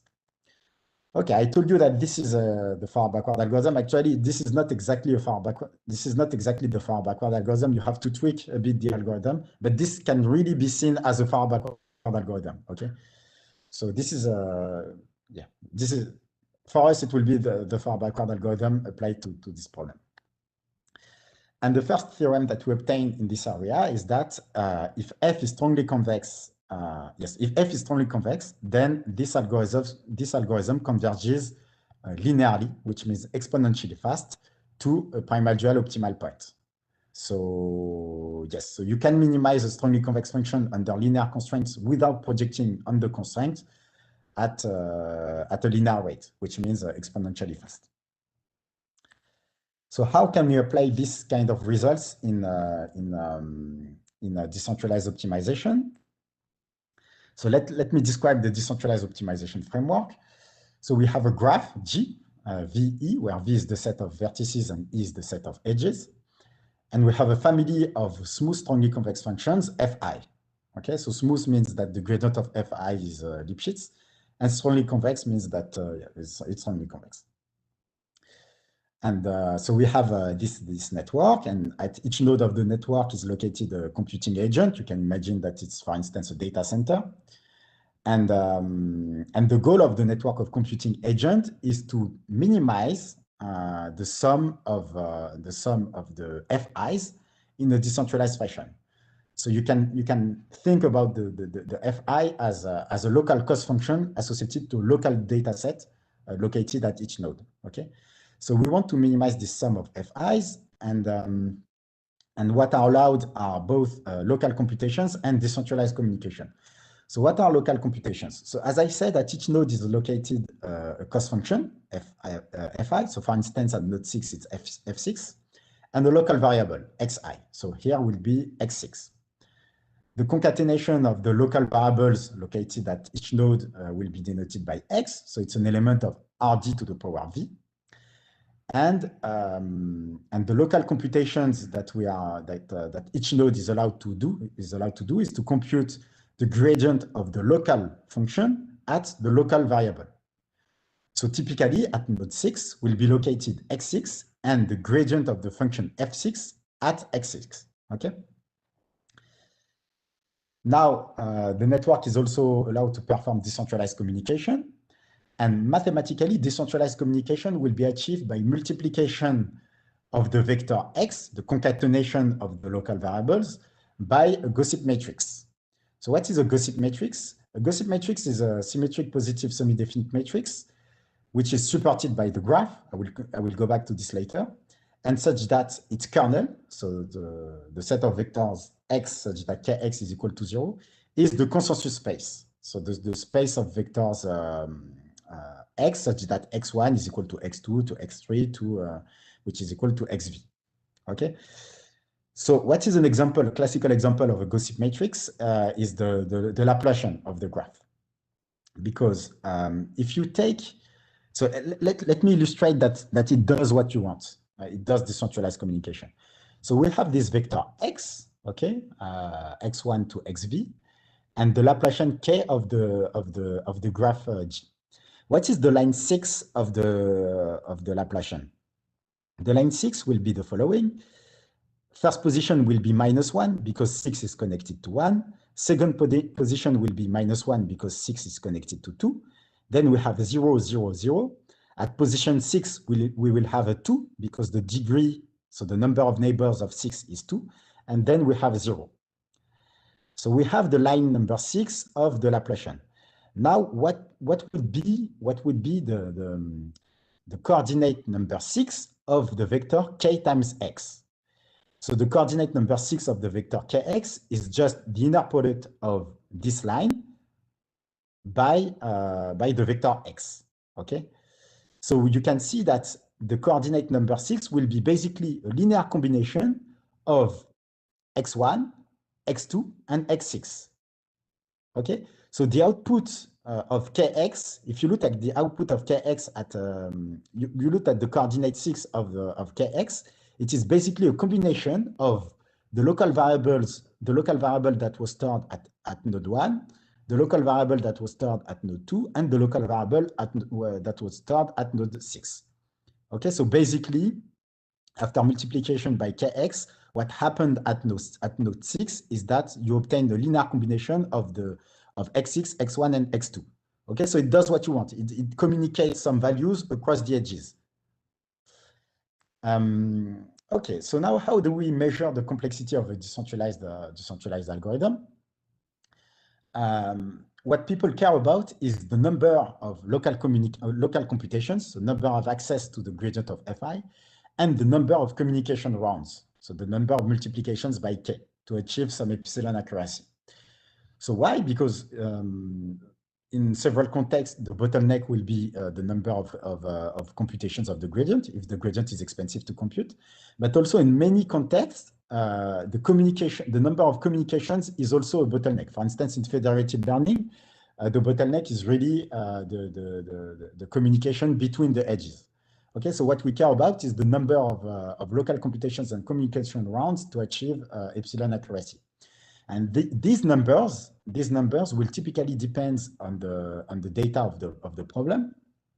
And typically, the condition number of Fi, which is the ratio kappa, so it is denoted by kappa, and this is the ratio between the smoothness constant of Fi and the strong convexity parameter of Fi, and the condition number of the gossip matrix, which is denoted by key, and it is the ratio between the maximum eigenvalue of key and the minimum positive eigenvalue of key, denoted by lambda min plus.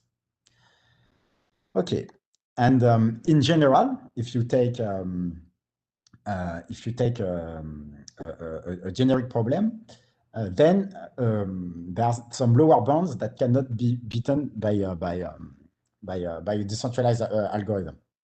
So these lower bounds were computed in 2017, and they are as follows. You will need any decentralized algorithm will need at least square root of kappa log 1 over epsilon local computations and square root of kappa key log 1 over epsilon communication rounds to find a point x which is epsilon close to the solution x star. Okay, so this is what we call epsilon accuracy.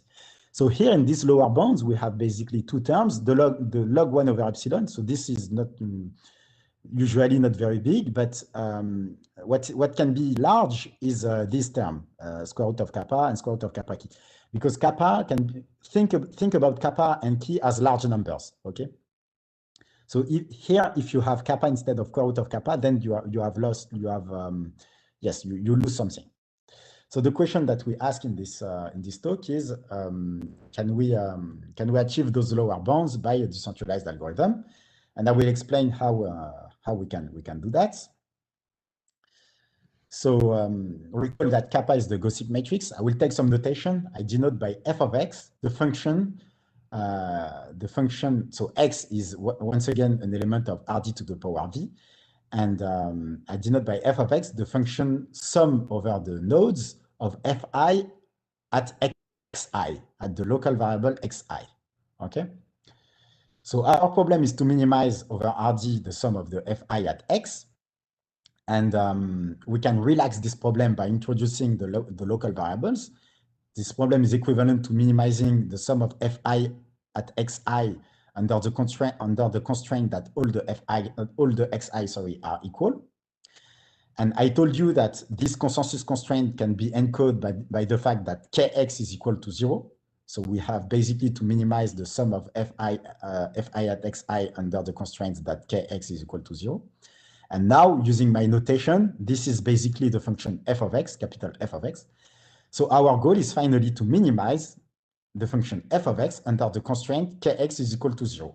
Okay, so this was the most technical slide of the talk. Just reformulation of the original problem as a problem over Rd to the power v under linear constraints. And for this problem, we can apply the forward-backward algorithm that I talked about in the first section. And we know that since Fi is strongly convex, capital F is strongly convex, and we know that this algorithm will converge exponentially fast. Okay. So this is what is written here. If you apply the forward-backward algorithm, we will only need computations of the gradient of capital F, which basically means computations of the gradient of Fi, which basically means local computations, and multiplications by K. Okay, I insisted in the first section that this algorithm only needs multiplications by K and K transpose, but K is symmetric here. So we only need multiplications by K, which means decentralized communication, to obtain an algorithm that converges linearly. So since this algorithm only needs gradient of Fi and multiplications by K, it means that this algorithm is a decentralized algorithm converging linearly. Okay. So I repeat, if we apply the forward-backward algorithm to this problem, we obtain a decentralized algorithm converging linearly. So what we did in this work with Dimitri Kovalev and Peter Rushtarik is that we accelerated this forward-backward algorithm using two techniques that were used in particular in the work of Scarman and co-authors. So the same work that computed the lower bounds. So they did a lot of things actually in this work. And so the two techniques are Nesterov acceleration. So Nesterov acceleration is never easy to apply, but we managed to apply it here. So basically, Nesterov acceleration is an acceleration with respect to the local computations. Okay, and we also applied Chebyshev acceleration, which is so yeah, I forgot to say Nesterov acceleration is usually used to accelerate the convergence of the gradient descent algorithm. Okay, and we also applied Chebyshev acceleration, which is a technique to accelerate the resolution of a linear system. So here, basically, the Chebyshev acceleration is used to accelerate the communications. Okay, it's an acceleration with respect to K. And once after applying these two techniques, Nesterov and Chebyshev acceleration, we obtain an algorithm that we call OPAPC, which is basically the first optimal first order algorithm for strongly convex for our problem, which is the problem of strongly convex decentralized optimization. Okay, so basically OPAPC matches the lower bounds in computation and communication that were computed in the paper of 2017. So yes, so that was a kind of an open problem since the lower bounds were computed in 2017. So in 2017, the lower bound were computed, and also an optimal algorithm, which is not a first order algorithm, was also provided.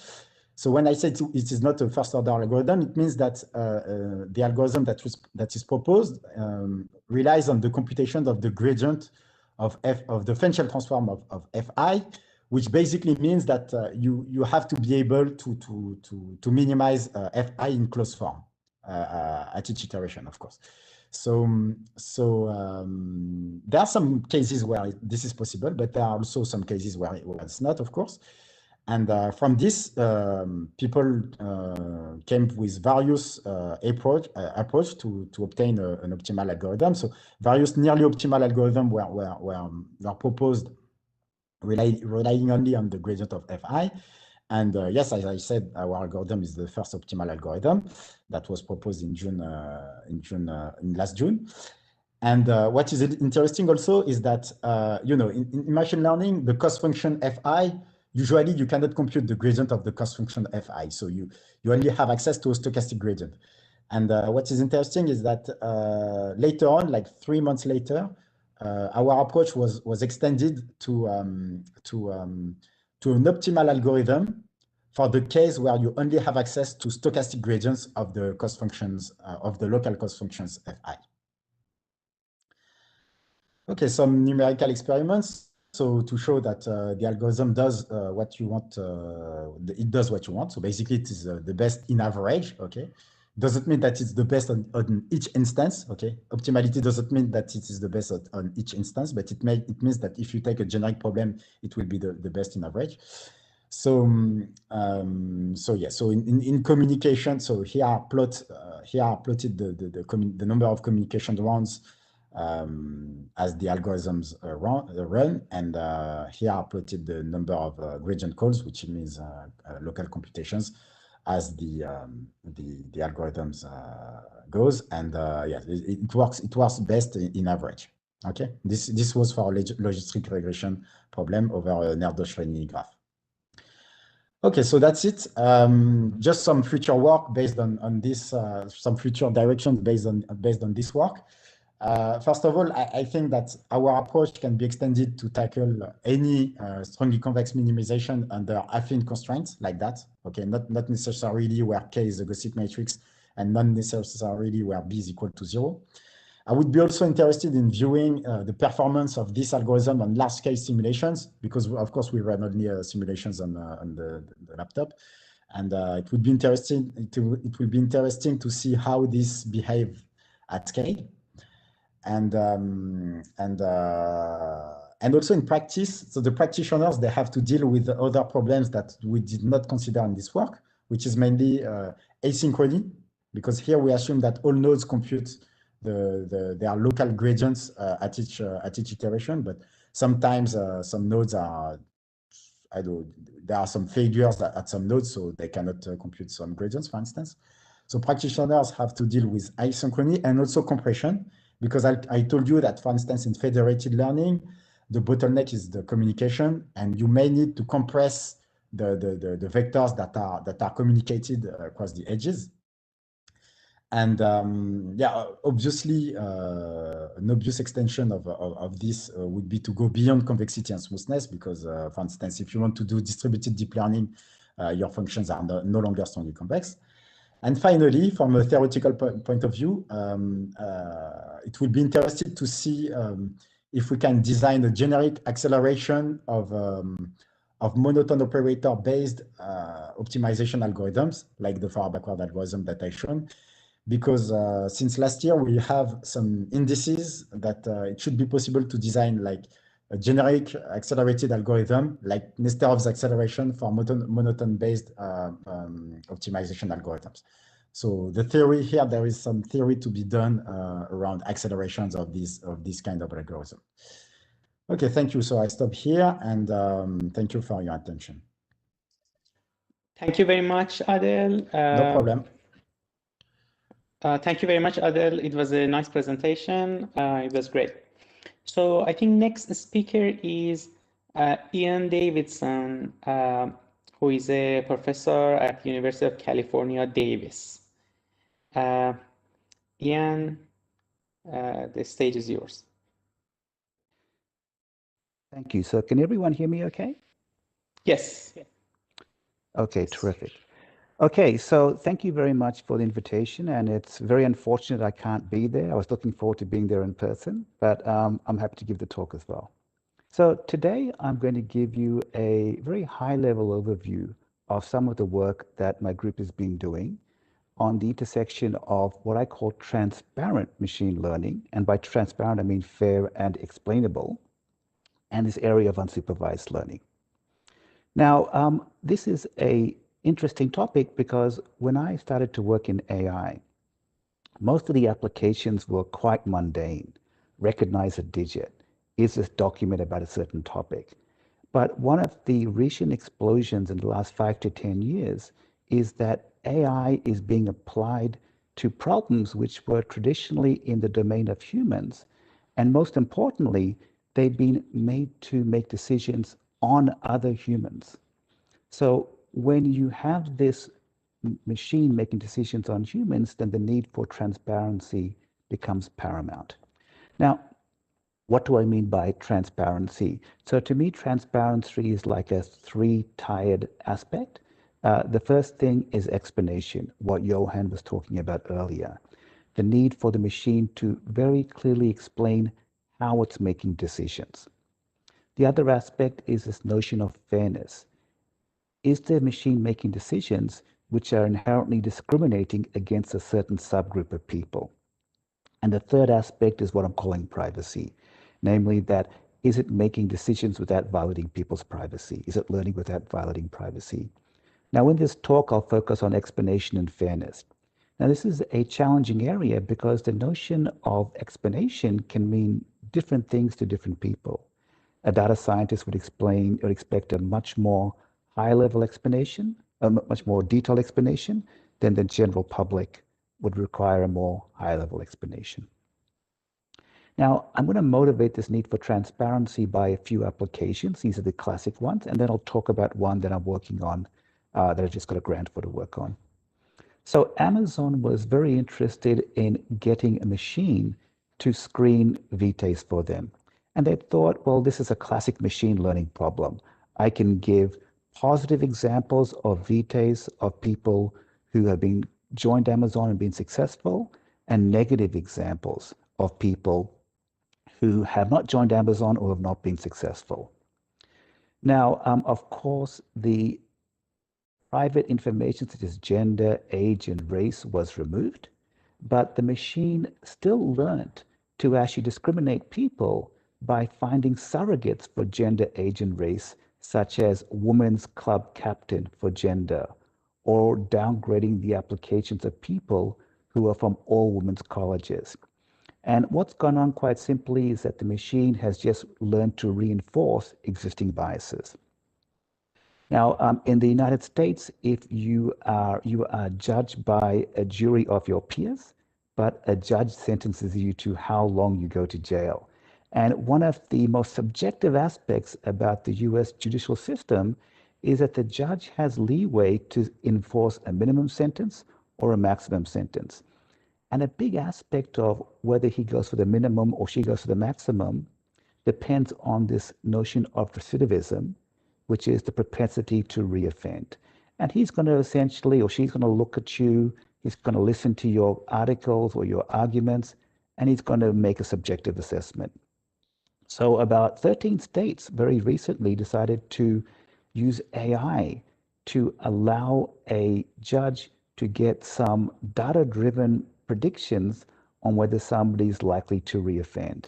Now, if you follow this, you know that this COMPASS program was quickly shown to be biased, even though the data was not biased.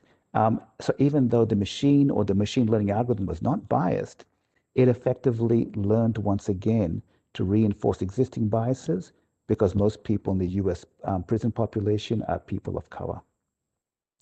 Now, the project that I'm working on is this area of precision medicine, right? So in precision medicine, we have this situation where AI is replacing a doctor. And so that rather than you telling a doctor what's wrong with you, we can take medical imaging scans of your brain and then predict what diagnosis you have and how to treat you. Now, this is very important in areas such as treatment of children with mental disabilities here or psychosis, because they can't even articulate what's wrong with them, right? So the aim here is for the machine to look at brain imaging and then make predictions on treatment. Now, immediately this raises all sorts of issues about fairness and explanation. In particular, how do we actually ensure that the expensive treatments are not given to some demographic group more than others? And from an explanation perspective, if this is ever used in practice, then the Food and Drug Administration, just like they require these vaccines to be clinically sound, they'll require detailed explanations of how this machine is making predictions on who gets different types of treatment. But we also have to explain the limitations and when to trust these decision-making processes by AIs, so that the best practices committees at various hospitals can actually understand when they can be used and when they can be trusted. So this area of explanation in machine years of machine learning. Johan was talking about explanation and deep learning, which would fall here. But this explanation and fairness and ranking, embedding, And my group is focusing on probably what I think is the two most understudied areas of machine learning with respect to fairness and explanation: outlier detection and clustering. Now, unfortunately, in 30 minutes, I can't cover both, so I'm going to focus mainly on clustering, but I will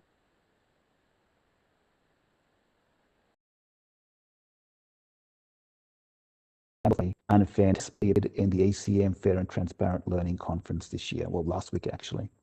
So one of the classic data sets that deep learning people study is the celebrity data set. It essentially consists of 200,000 celebrity images, and they're actually annotated by different information. And one of the annotations is whether the face is attractive, or also with gender and ethnicity and so forth, right? So in ICML 2019, there was this paper which was called Deep SVDD.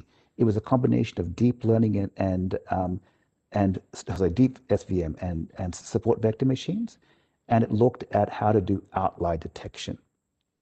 And if we apply that data set, this data set, to that particular algorithm, we get something like this. The algorithm is essentially saying that here's the quintessential examples of normal people amongst these 200,000 examples, right? No problems here, except that if you look at the ones that deem to be outliers, you can immediately see that there is some a non-uniformity in that most of the outliers are actually people of color and also male. Now, the need for fairness in clustering is somewhat similar. With clustering, I'm going to break my people into K groups.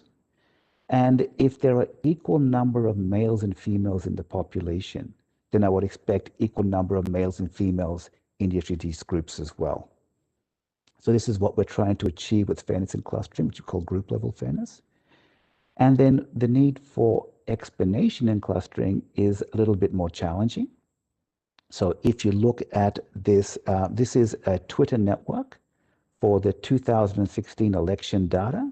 And we have embedded this into a space using an eigen decomposition. And you can very clearly say that there are communities here. Here's a community of Bernie Sanders supporters. Here's a community of Trump supporters. And yes, there is actually people, an account called Immigrants for Trump, right? This is not a joke. And even females for Trump. And here's another community, and here's the community for the Clinton supporters, right? Now, this is terrific. There's clearly structure here, but we want to explain what are the communities talking about, right?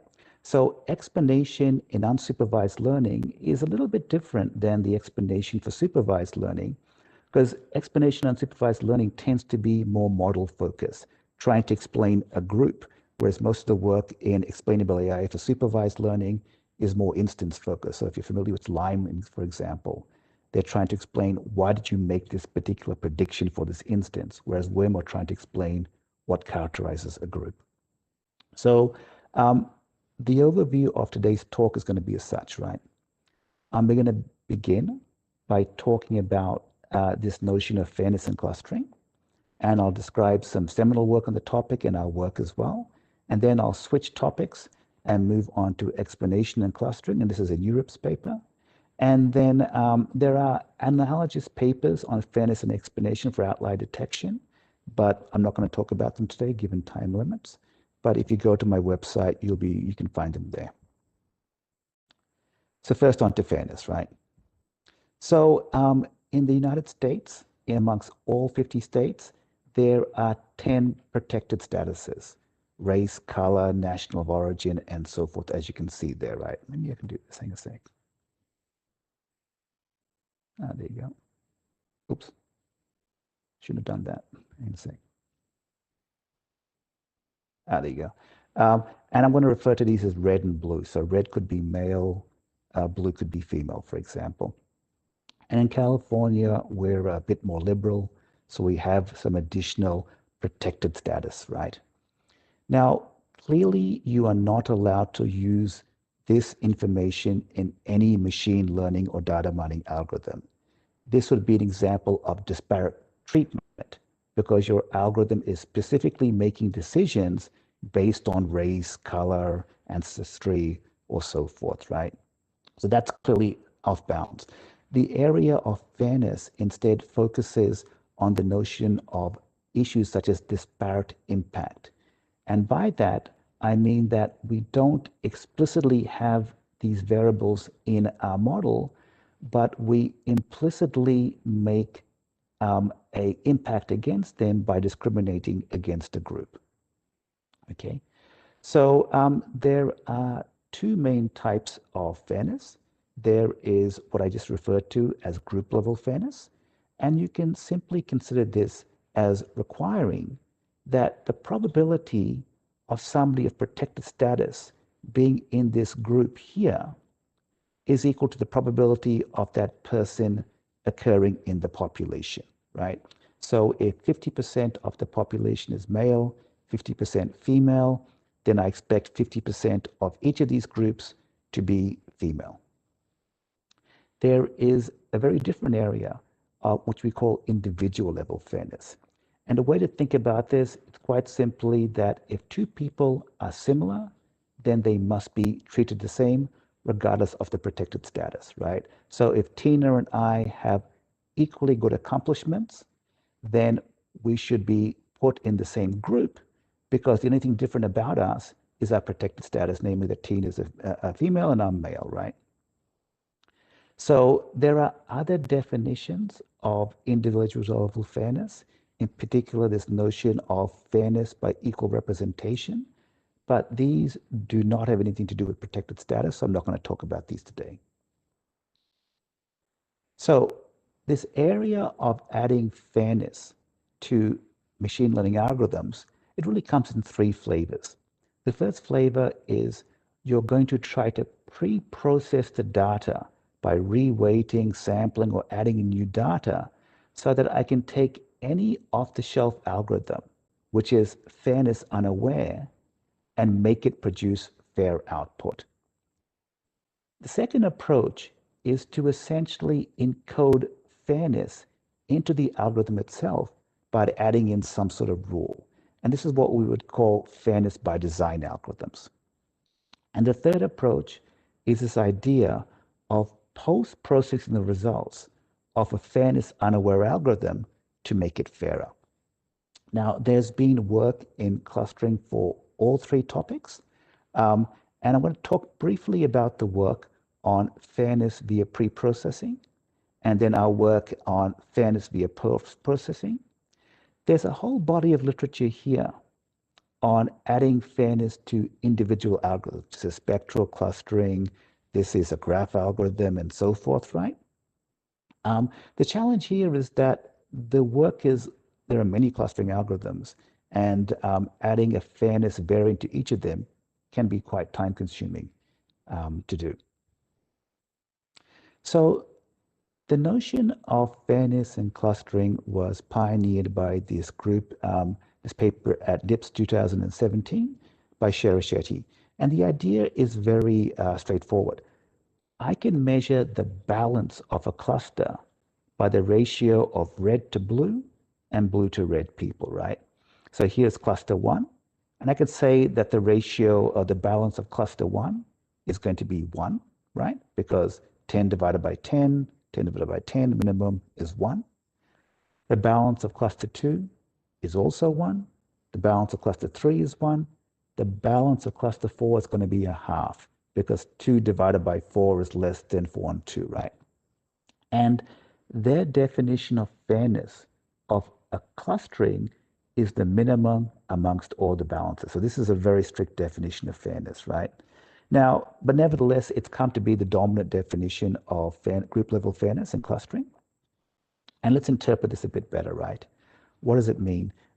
Essentially, the larger this number, the fairer the cluster, or the larger this number, the fairer the cluster, and the largest number, the fairer the clustering. It may not be obvious, but it turns out that this criteria is essentially requiring that the fraction of protected status individuals in each group be approximately equal to the population estimate of that person in that group. And the United States has this definition of disparate impact by saying that if the selection rate of a protected person is less than 80% of the selection rate of a non-protected person, then it is legally unfair in the sense that there's been disparate impact against the protected individuals. So let's go back and look at this, right? For group 1, the selection rate for the red people is 0.5, for the blue also 0.5, so that the ratio is 1, 1, 1, but here you see the ratio is half. Therefore, we can say that there's been disparate impact against the red people here. Okay, so this is this notion of group level fairness. Now, the paper by Sherashetty and al. Is very clever. They formulate this idea of creating fairlets, which are groups of instances, and they formulate this as a max flow problem. And they're trying to essentially find these groups of individuals which can be grouped together, and then we apply these classic clustering algorithms, k-medians, k-centers, to the groups of people, not to the points, to the groups of people called fairlets. And if you do this, then they show that their approach is guaranteed to always get a fair clustering within a constant factor. Now, that's terrific, but there are some limitations, right? Mainly that most people do not necessarily use k-medians or k-centers. A lot of people use deep learning, use spectral methods of graphs, and so forth. And the other issue is that there are many clusterings already available. For example, in California, there are 53 congressional districts, and we can view these as being a clustering of the 40 million people, or at a more high level, a clustering of the 1,769 zip codes, right? And it turns out that these congressional districts are actually quite unfair with respect to age, with respect to race, income, and so forth. So this idea of post-processing work for fairness motivated this AAAI-20 paper. And the problem is as follows.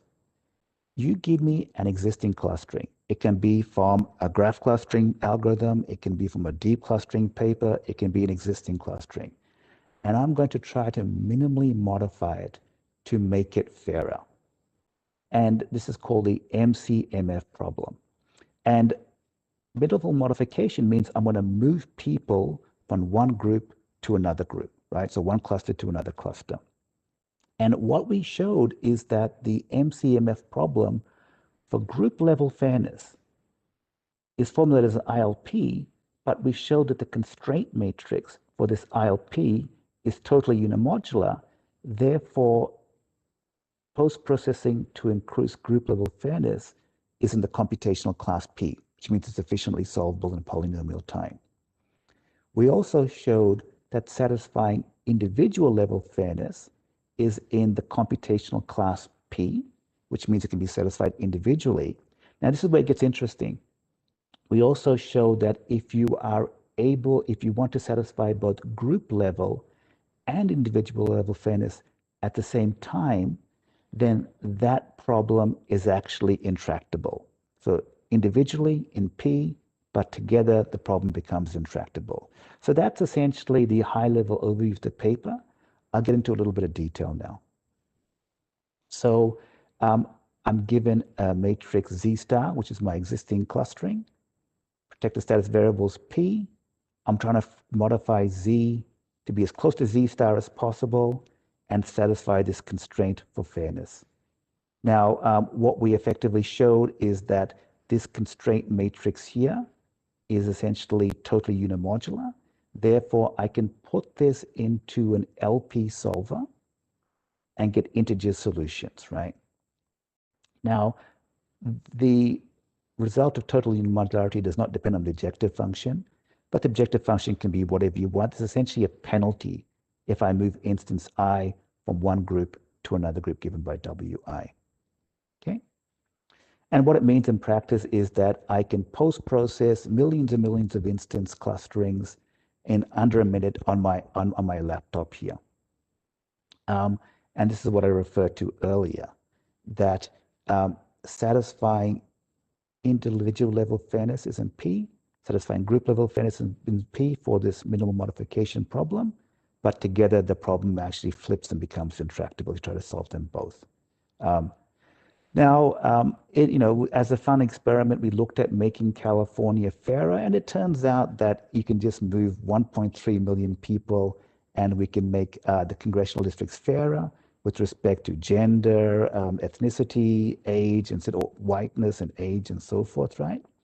But there are some protected statuses which it's impossible to make California with respect to fairer. Okay, so I'm going to switch gears now and talk about explanation.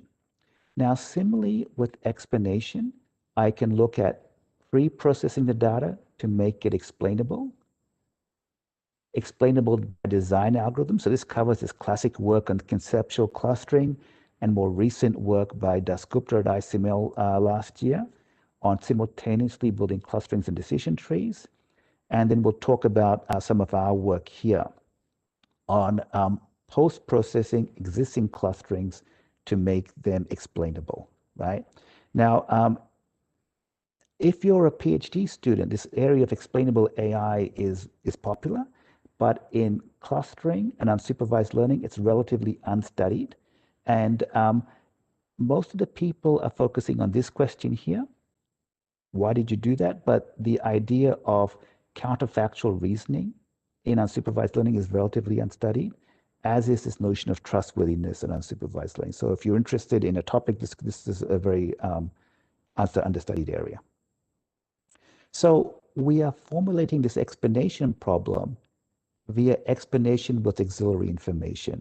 So the idea is that you have a k-block clustering, pi 1 through pi k, but you don't want to explain it using the features used to find the clustering because, for example, maybe there was a deep embedding, so it doesn't make sense to you and I. It's graph data, so the topological structure of the graph is not a very good explanation, or you just don't have access to them because they're protected, right? But instead, what we do have is we have tags for each instance. And therefore, for example, for a deep embedding of sentences, the tags could be keywords for the sentences. If you have graphs, then the tags could be vertex labels, right? And the only requirement is that these tags are interpretable. They can be incomplete, they can be noisy. So here's the example we'll talk about how to explain this Twitter network, right? So we are formulating this explanation problem as a bipartite problem as follows. Here in this very trivial example, there are just two communities, a red community and a blue community. And we know that this community uses one of these or more of these 5 tags. And this can be represented as a bipartite graph. So what I'm saying here is that person C uses the hashtag Trump 2016, and she's also using Make America Great Again. This person only uses I'm with her. So informally, the explanation problem can be seen as choose the smallest number of yellow tags so that everyone in the red community uses at least one of those tags. Then choose another subset of yellow tags, a different one, so that everyone in the blue community uses those tags. And we can formalize this as this problem here, that I want to choose a subset of tags Tj to explain the jth cluster, such that every instance Ti in the jth cluster uses at least one of them. And of course, here is the solution here, right? So this would be an explanation for this community. Make America Great. They're talking about Make America Great and Crooked Hillary, and this community is talking about I'm with her, right? And here's the ILP formulation. It's a minimization problem. Xij means that cluster I is described using tag J. This is a set cover requirement, and this is an orthogonality requirement. And you can see that this is very similar to set cover. And in this paper, we actually showed that this problem of trying to find the minimal explanation is actually an intractable problem. And we know that as computer scientists, if a problem is intractable, we have a few options. We can do an approximation algorithm. We can do a relaxation. But both of these to me are suboptimal because if I were to approximate it, I really want the best explanation, right? In this explanation area, I really want to find the best thing. So approximations are not going to work. Similarly, a relaxation to a continuous optimization problem doesn't really make much sense because I don't want to have a fractional answer. I want to have a discrete solution. So what we did in this paper is that we came up with a sufficient condition where the problem is in P. And in particular, if we say that each explanation must use at most alpha tags, and no two explanation can have more than beta tags, then this problem is actually in P, and we can give rise to a fixed parameter tractable solution. So here's the algorithm here. I won't go over it, but I'll go over some examples, right? So this is with a group in France. It's an SNM article which came out last year sometime. And the linguist essentially broke down the hashtags into 3 types. This is community speak, red, intermediate, which is the left wings use this, or the right wings, but not both. And general are hashtags that both the left wing and right wing parties use, right? And this is equivalent in France, right? So it's an interesting result that you can see here that the explanations for the US primary, essentially there's only a few green tags. Most of them are red and blue, right? Meaning that they're essentially one side of the audience talking to the other side of the audience, right?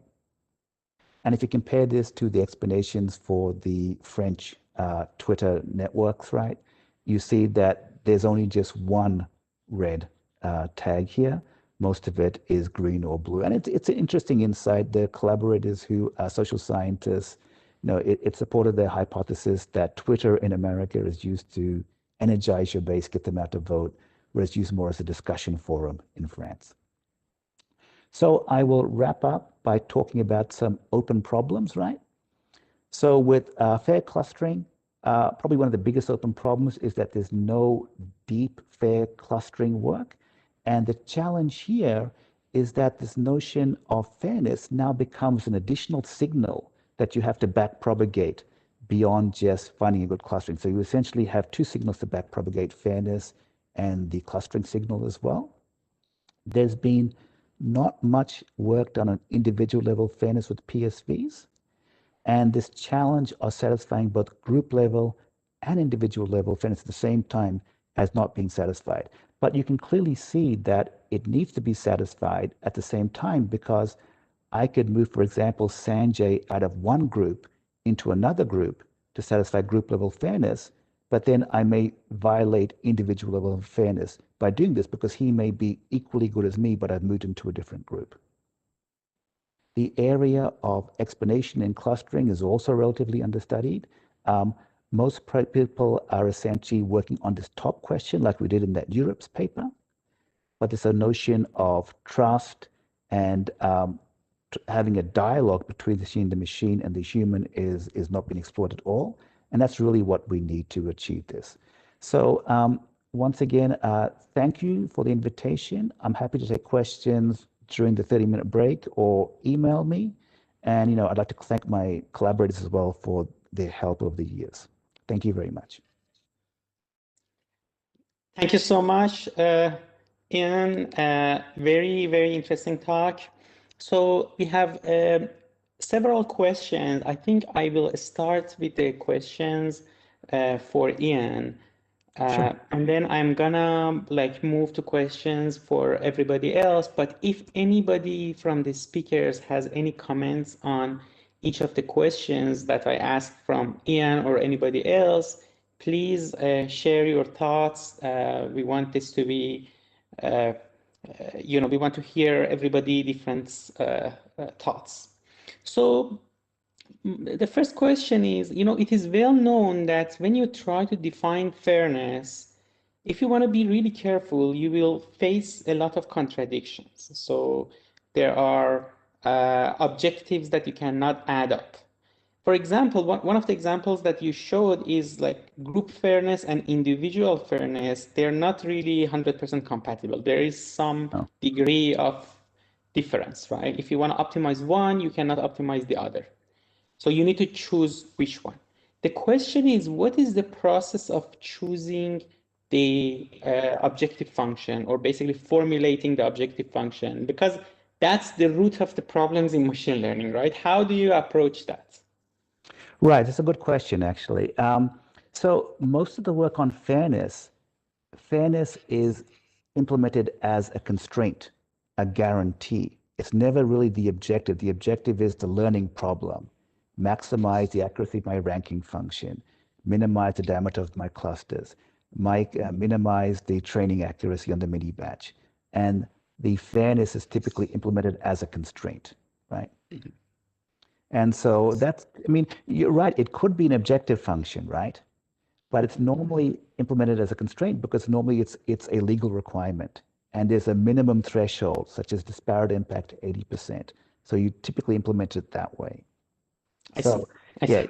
It's a good question, and you know, I guess to answer your question, it depends on the country, and most countries have a minimum threshold to satisfy fairness, so that's why it's implemented as a constraint.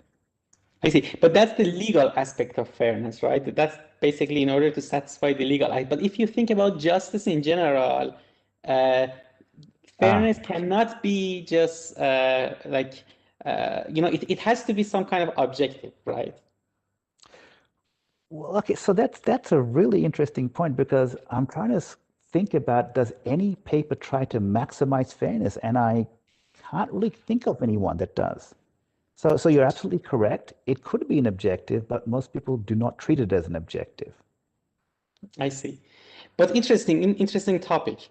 So another question, you know, you can try to achieve a fair model either based on explainability tools or without explainability tools. Which one do you think is gonna prevail in the future, and why? Are we gonna be like limited to basically using explainable tools or explainable models in order to be able to achieve fairness, or we can achieve fairness without any? I mean, we can have models that are fair but are not explainable. Which one do you think is gonna be the case in future? Yeah, so this idea of fairness by unawareness is popular, right? Meaning that if I can get an explanation of my algorithm, and that explanation doesn't involve any of these protected status variables, which hopefully you can still see, then we can say that it's fair because it's unaware of this information, right? That is not enough, because that will essentially mean that I'm not providing disparate treatment, right? I'm not making a decision based directly on race or color or national origin, something like that. But I can still be unfair due to disparate impact, meaning that I don't intend to discriminate against somebody of color or gender, but I am anyway. And this is what most people are focusing on, because in most countries, this is clearly wrong, right? But you can still find surrogates, or you can essentially look, because most data which is human created is essentially going to be biased. And the real challenge in fairness and machine learning is, how do I learn a fair model from unfair or biased data? So it's really both, actually, I think. I mean, you can't just prevent disparate treatment. You have to prevent disparate impact as well. But it's a good question. Yeah, very interesting points. Thank you very much. So anyone else from the audience who wants to jump in and discuss one of these questions? Okay, so there is another question that is... Amin, can I yes, answer? Yes, of course, I appreciate it, yes. Thank you very much. Thank you, Ian. It was a stimulating presentation. My comment is there an overlap or a link between the fairness in clustering and the question that is always that has been always raised about clustering, which is how many clusters, the optimal number of clusters, and uncertainty because uncertainty is when you have one observation, one person that the clustering algorithm give us as classified in one cluster, but apparently is either in the frontier or it is belonging to another one. It's like the example of taking Sanjay probably from one group and putting it in another group. So I would like to hear your thought about it. Okay, so the issue of generating K based on the number of between fairness information, I've not seen any information on that actually. That's a really interesting topic actually. That's a good research question. So no, the answer to the first question is I'm not aware of any work on that. The second question I don't think I didn't quite get it because you kind of broke up a bit. Yeah. So the second one is how about discussing about the uncertainty of the clustering. For example, when we come up with the clustering algorithm, let's say we find out that we have an optimal number of cluster of 5. So when we look at the classification of the individual in each cluster, there are, and even if we project them in 2 dimension, we can see that there are some person or individuals that are in the frontier. They are belonging to one group or the other one. So we are talking about uncertainty. There is a probability allocation about like probability of classifying X is 0.45. The other one is 0. You see, that's I get your point. So once again, I can't provide any answers apart to say that's a good question. That I'm not aware of any work that looks at measuring fairness if one person can belong to multiple groups, right? Now, I will say that in the work we did on post-processing, the formulation we came up with allows Z, because essentially Z is the matrix which contains the allocation of people to clusters, it's N by K, right? And I think your point is that what happens if a row sum is greater than 1? Somebody belongs to 2 groups. Now, I can say that this is not let me see, I gotta look at my slides. I think we proved that in that formulation, the problem is also, Sorry. The problem is also in P, let me see. Oh, I can't remember now. I wrote the paper a while ago. That's fine, that's fine. Okay. Okay, I'll send you an email about that. But that would be excellent. No worry. Just yes, thank you very much. Thank you, Halima. Okay, great. Thank you very much. So there is another question. Johan, at the end of his talk, discussed that if features are uncorrelated, it could basically signal that these different features have different meanings. But I couldn't quite get it because my understanding is if features are uncorrelated, you can basically rotate the axes, any way you want, and they will continue to be uncorrelated. So like, for example, like if you have like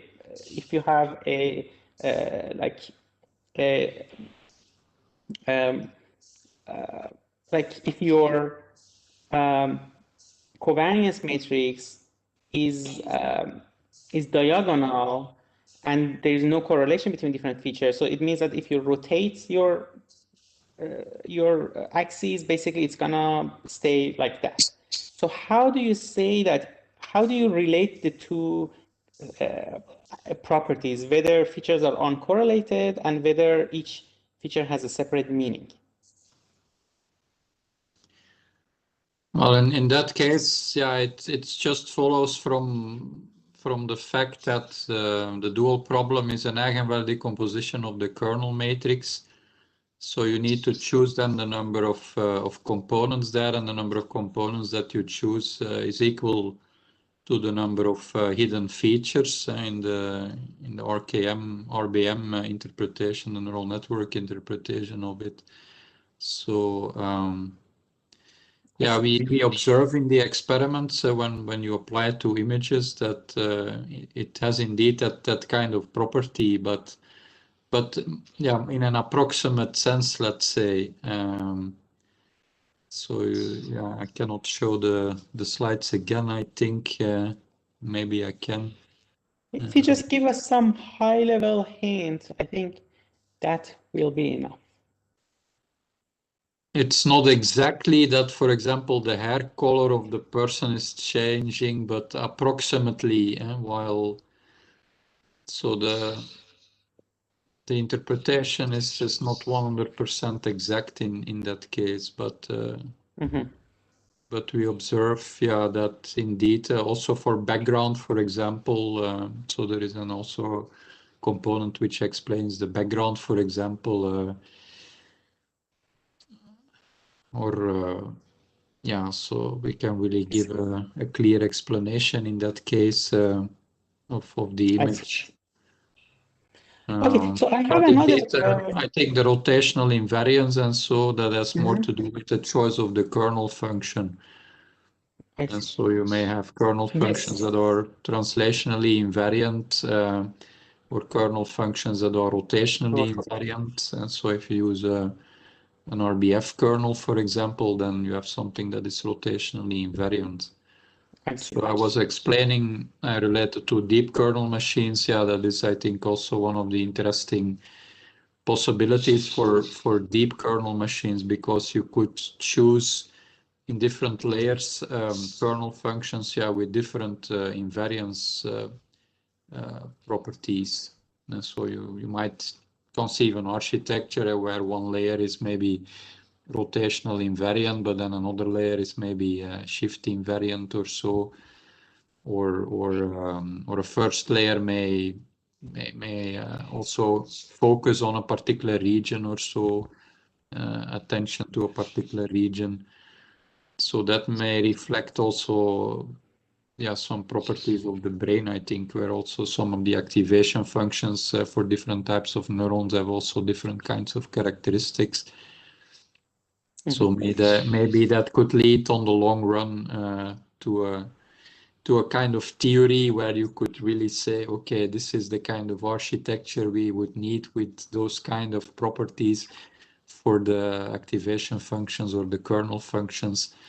So currently these choices are very much ad hoc, but maybe in the future, I see, they could be more systematic. There might be hope to have some more principled designs, let's say, also for deep architectures, and in this way then also with better explainability. So the rotational invariance in the question, so I would rather see that in connection to the kernel function. I see, that's right. That is going to be reflected also, yeah, in the components. But yeah, whatever kernel function you will be choosing in that application, yeah, it will be an eigenvalue decomposition of the kernel matrix, so the components will always be orthogonal. Yes, I see. Okay, so there is another question. So you explained Mercer's theorems that basically lets you approximate a kernel using explicit feature mapping. And these are basic feature extractions, right? And we know that, you know, like historically, we have seen that if you have enough data, it is better to use learned features rather than to use predefined feature extraction techniques. But you are basically promoting like ideas of how to make use of these predefined feature extraction techniques, which are basically equivalent to using kernels. So how do you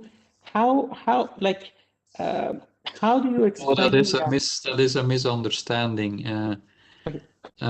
So no, and then the last thing that I explained for the generative RKM, so what I've shown there, for example, on the images, and that was by explicit feature maps, which were convolutional feature maps, but yeah, these were also trained, these feature maps. So also in this application, you have a joint feature learning and together with the unsupervised learning part. So it's like a CNN, but in a CNN you typically have a classification problem or so at supervised learning. But here you also have convolutional feature maps, but for unsupervised learning.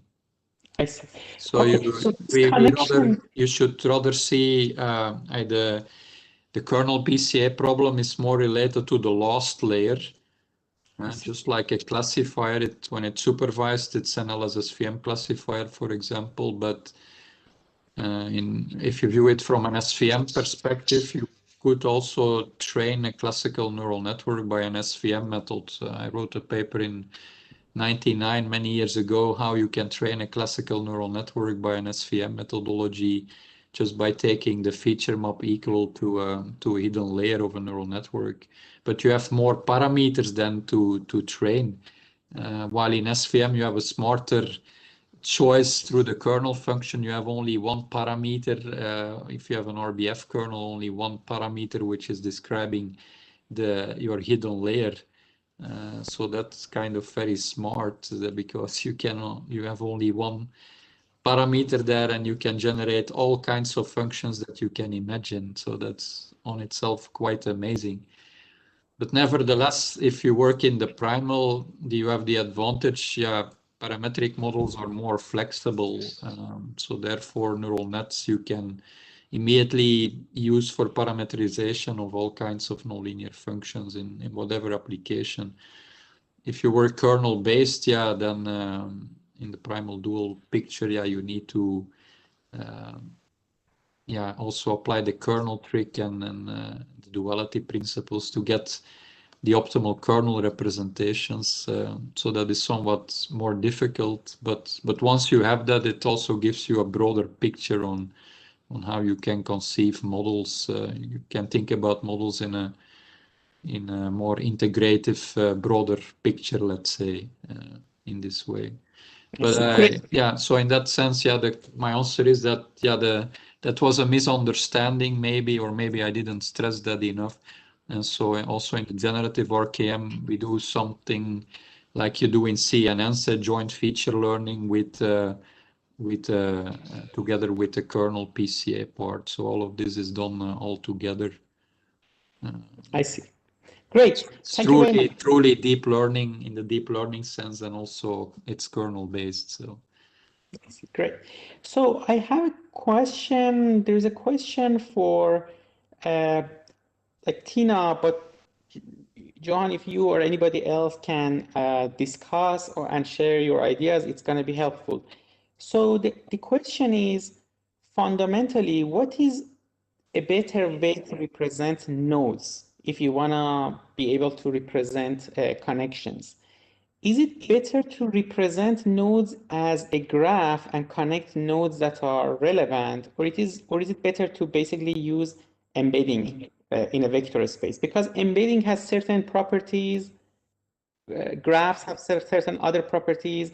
In which situation do you think we should use a graph-based representation, and in which situation we should use embedding? And like, is there anything that's like, I mean, you of course you explained, but like, how can these two different representations help each other?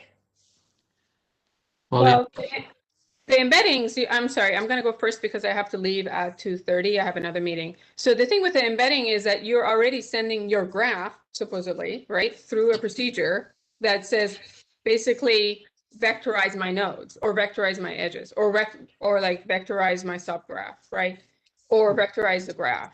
So you really need to know what that embedding is doing. So for example, there is a method called SDNE, which is the autoencoder deep learning. And if you look at its optimization function, its objective function, if you set the hyperparameters the wrong way, or maybe the right way from your perspective, you just get PCA. So then you're like, wait, what am I doing? I'm doing PCA, but I thought I was doing this deep learning business, right? Which you're not. So you could do embedding if you're like chasing accuracy, and some particular embedding is going to be good for your particular task. But the key is to know what is that embedding doing and how much you're losing. The more interesting question, and this is a paper that we have that's coming out in SIAM Review, and others also recently have papers on it. There's also an article in SIAM News this month about this, is do you care just about dyads, or do you care about higher order structures? So for example, should I represent whatever phenomena I'm interested in as a hypergraph? Or should I represent it as a simplicial complex? Or should I represent it just as a simple graph? Or should I represent it as higher order structures? So for example, I'm interested in two-hop paths, right? So then the question there is, if I find anomalies in the hypergraph, would I have found the same anomalies in the simple graph? Perhaps not. or like if I, go through the pain of representing it as a hypergraph, is the problem I'm solving just really a simple graph problem? It's a graph cut problem, because like in hypergraphs, we don't know what the spectra of a hypergraph is in terms of like what do they mean, so on and so forth. I see. So that's a more and more interesting thing to look at. I see. Good. So Johan, do you have some thoughts? Yeah, I wanted to mention some work that we did on kernel spectral clustering. So in my presentation, I was talking a lot about kernel Pca, but in the past, we have also shown if you consider a weighted problem of that, if you weight by the inverse of the degree matrix in your objective function, then you can also obtain in the dual an eigenvalue problem, which is corresponding to a random walks type of spectral clustering problem. And actually also Raghavendra Mal, who is here in the audience, also did a lot of wonderful work on that. So I was using then a kernel-based setting also, for example, on very large graphs. I mentioned you have then a model-based setting for eigenvalue problems. And the nice thing is then you can work, for example, with a subgraph. You can extract a subgraph that is representative for your whole graph, and then have a sparse kernel model, which you can then complete for your huge graph. So you can actually, so he was solving problems, segmentation problems, and hierarchical clustering problems for very large graphs, just on his laptop, in fact. So Raghavendra was really excellent data miner. He's With still very, you can conceive very smart algorithms in this way for large scale problems. So another advantage is, I mentioned, you have a model-based approach. You can evaluate your model on training, validation, and test sets, just like you have in regression and classification problems. But you can use similar kind of methodologies also for unsupervised learning. So you can also look then for stable scales, for example, in a hierarchical clustering. You can implement it also with such schemes and look for stable scales, stable in that sense, in the sense of learning and generalization, that your model will also generalizing well. Great. So Raghavendra also succeeded in on the SNAP database, where you have many examples of networks and graphs in comparison to other state-of-the-art methods. So the methods that we developed, they were able to find clusters at many more scales in comparison to the other methods, for example. So that was one of the advantages. But in general, I think it's hard to say. I think every framework has probably its pros and cons. And yes. Great, thank you very much. So I have there are two more questions, one for Tina and one for Halima. The question for Tina is, the number of cycles is combinatorial, right? As your graphs basically grow, the number of cycles can grow combinatorially. And when you multiply this non-backtracking matrix, basically when you multiply these matrices in order to get the non-backtracking matrix, the numbers grow combinatorially large. And so the question is, could they still fit in double precision accurately, or basically you lose some precision? And if this is the case, is it enough to use just like double precision, or you need to use big numbers and more complex multiplication techniques? Right. So if you remember, I'm not multiplying the matrix B by itself, right? All I'm doing is I take B and then I find its eigenvalues. So I'm just doing the spectra of one matrix, right? And then I'm finding the cumulative density functions. So it's not that a big matrix B, the non-backtracking matrix of the 2m by 2m is being multiplied by itself multiple times. Because as I showed, really all you need is the trace of that, and the trace of that you can compute with the eigenvalues. I see. So it's quick, and there's no computational issue. Well, yeah. So the computational issues is one actually forming the non-backtracking matrix, and so as I said, like if you give me the adjacency list form, I can do it more quickly than if you don't give me in an adjacency list. Then it's like m plus n times the second moment of the degree distribution. The other one is just finding eigenvalues of a large matrix, right? But that's beside my control, right? It's like people like Virginia Williams are the ones who are working on that. And it's like, okay, if a numerical analyst can come up with a faster way of finding eigenvalues of a matrix, then great. I see. Okay, great. Thank you very much. So another question for Halima. So we know that you use covariance matrices, and covariance matrices are good for figuring out correlation. They basically describe correlation.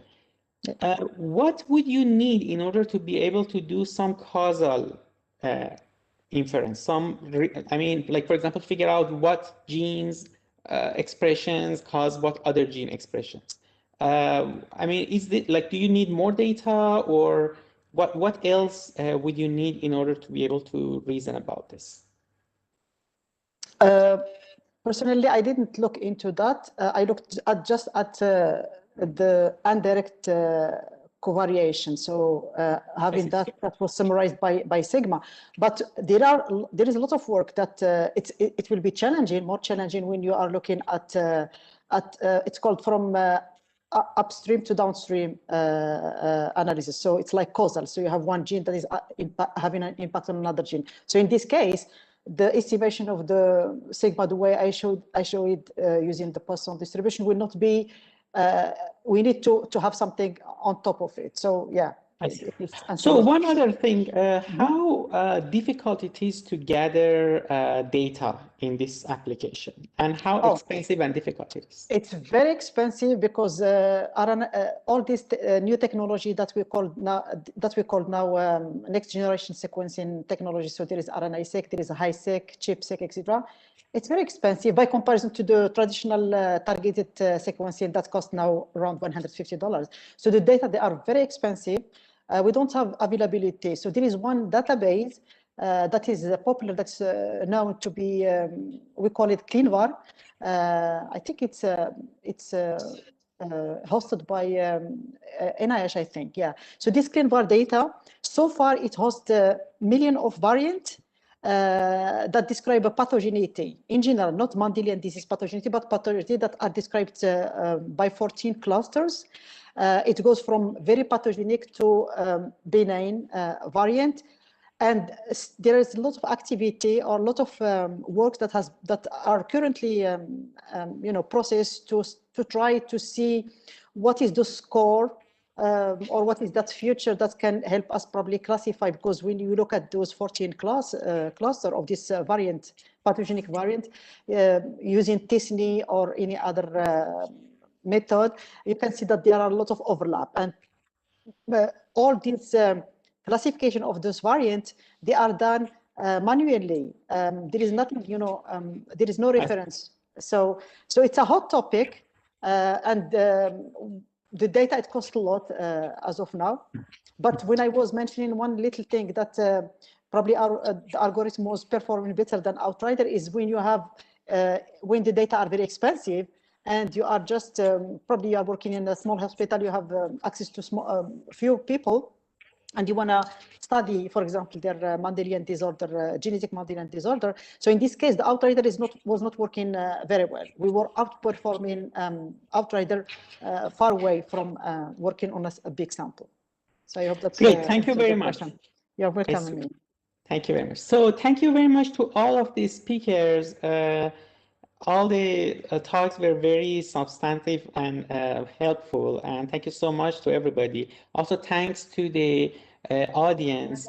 Tomorrow we are gonna have the third day, of the MLDAS, and hopefully let's see each other there. Thank you very much, everybody. Thank you, Amin. Thank you. Thank you so very much. Thank Bye. you. And Goodbye. Ian and Salim. Thank Goodbye. you. Bye. Bye.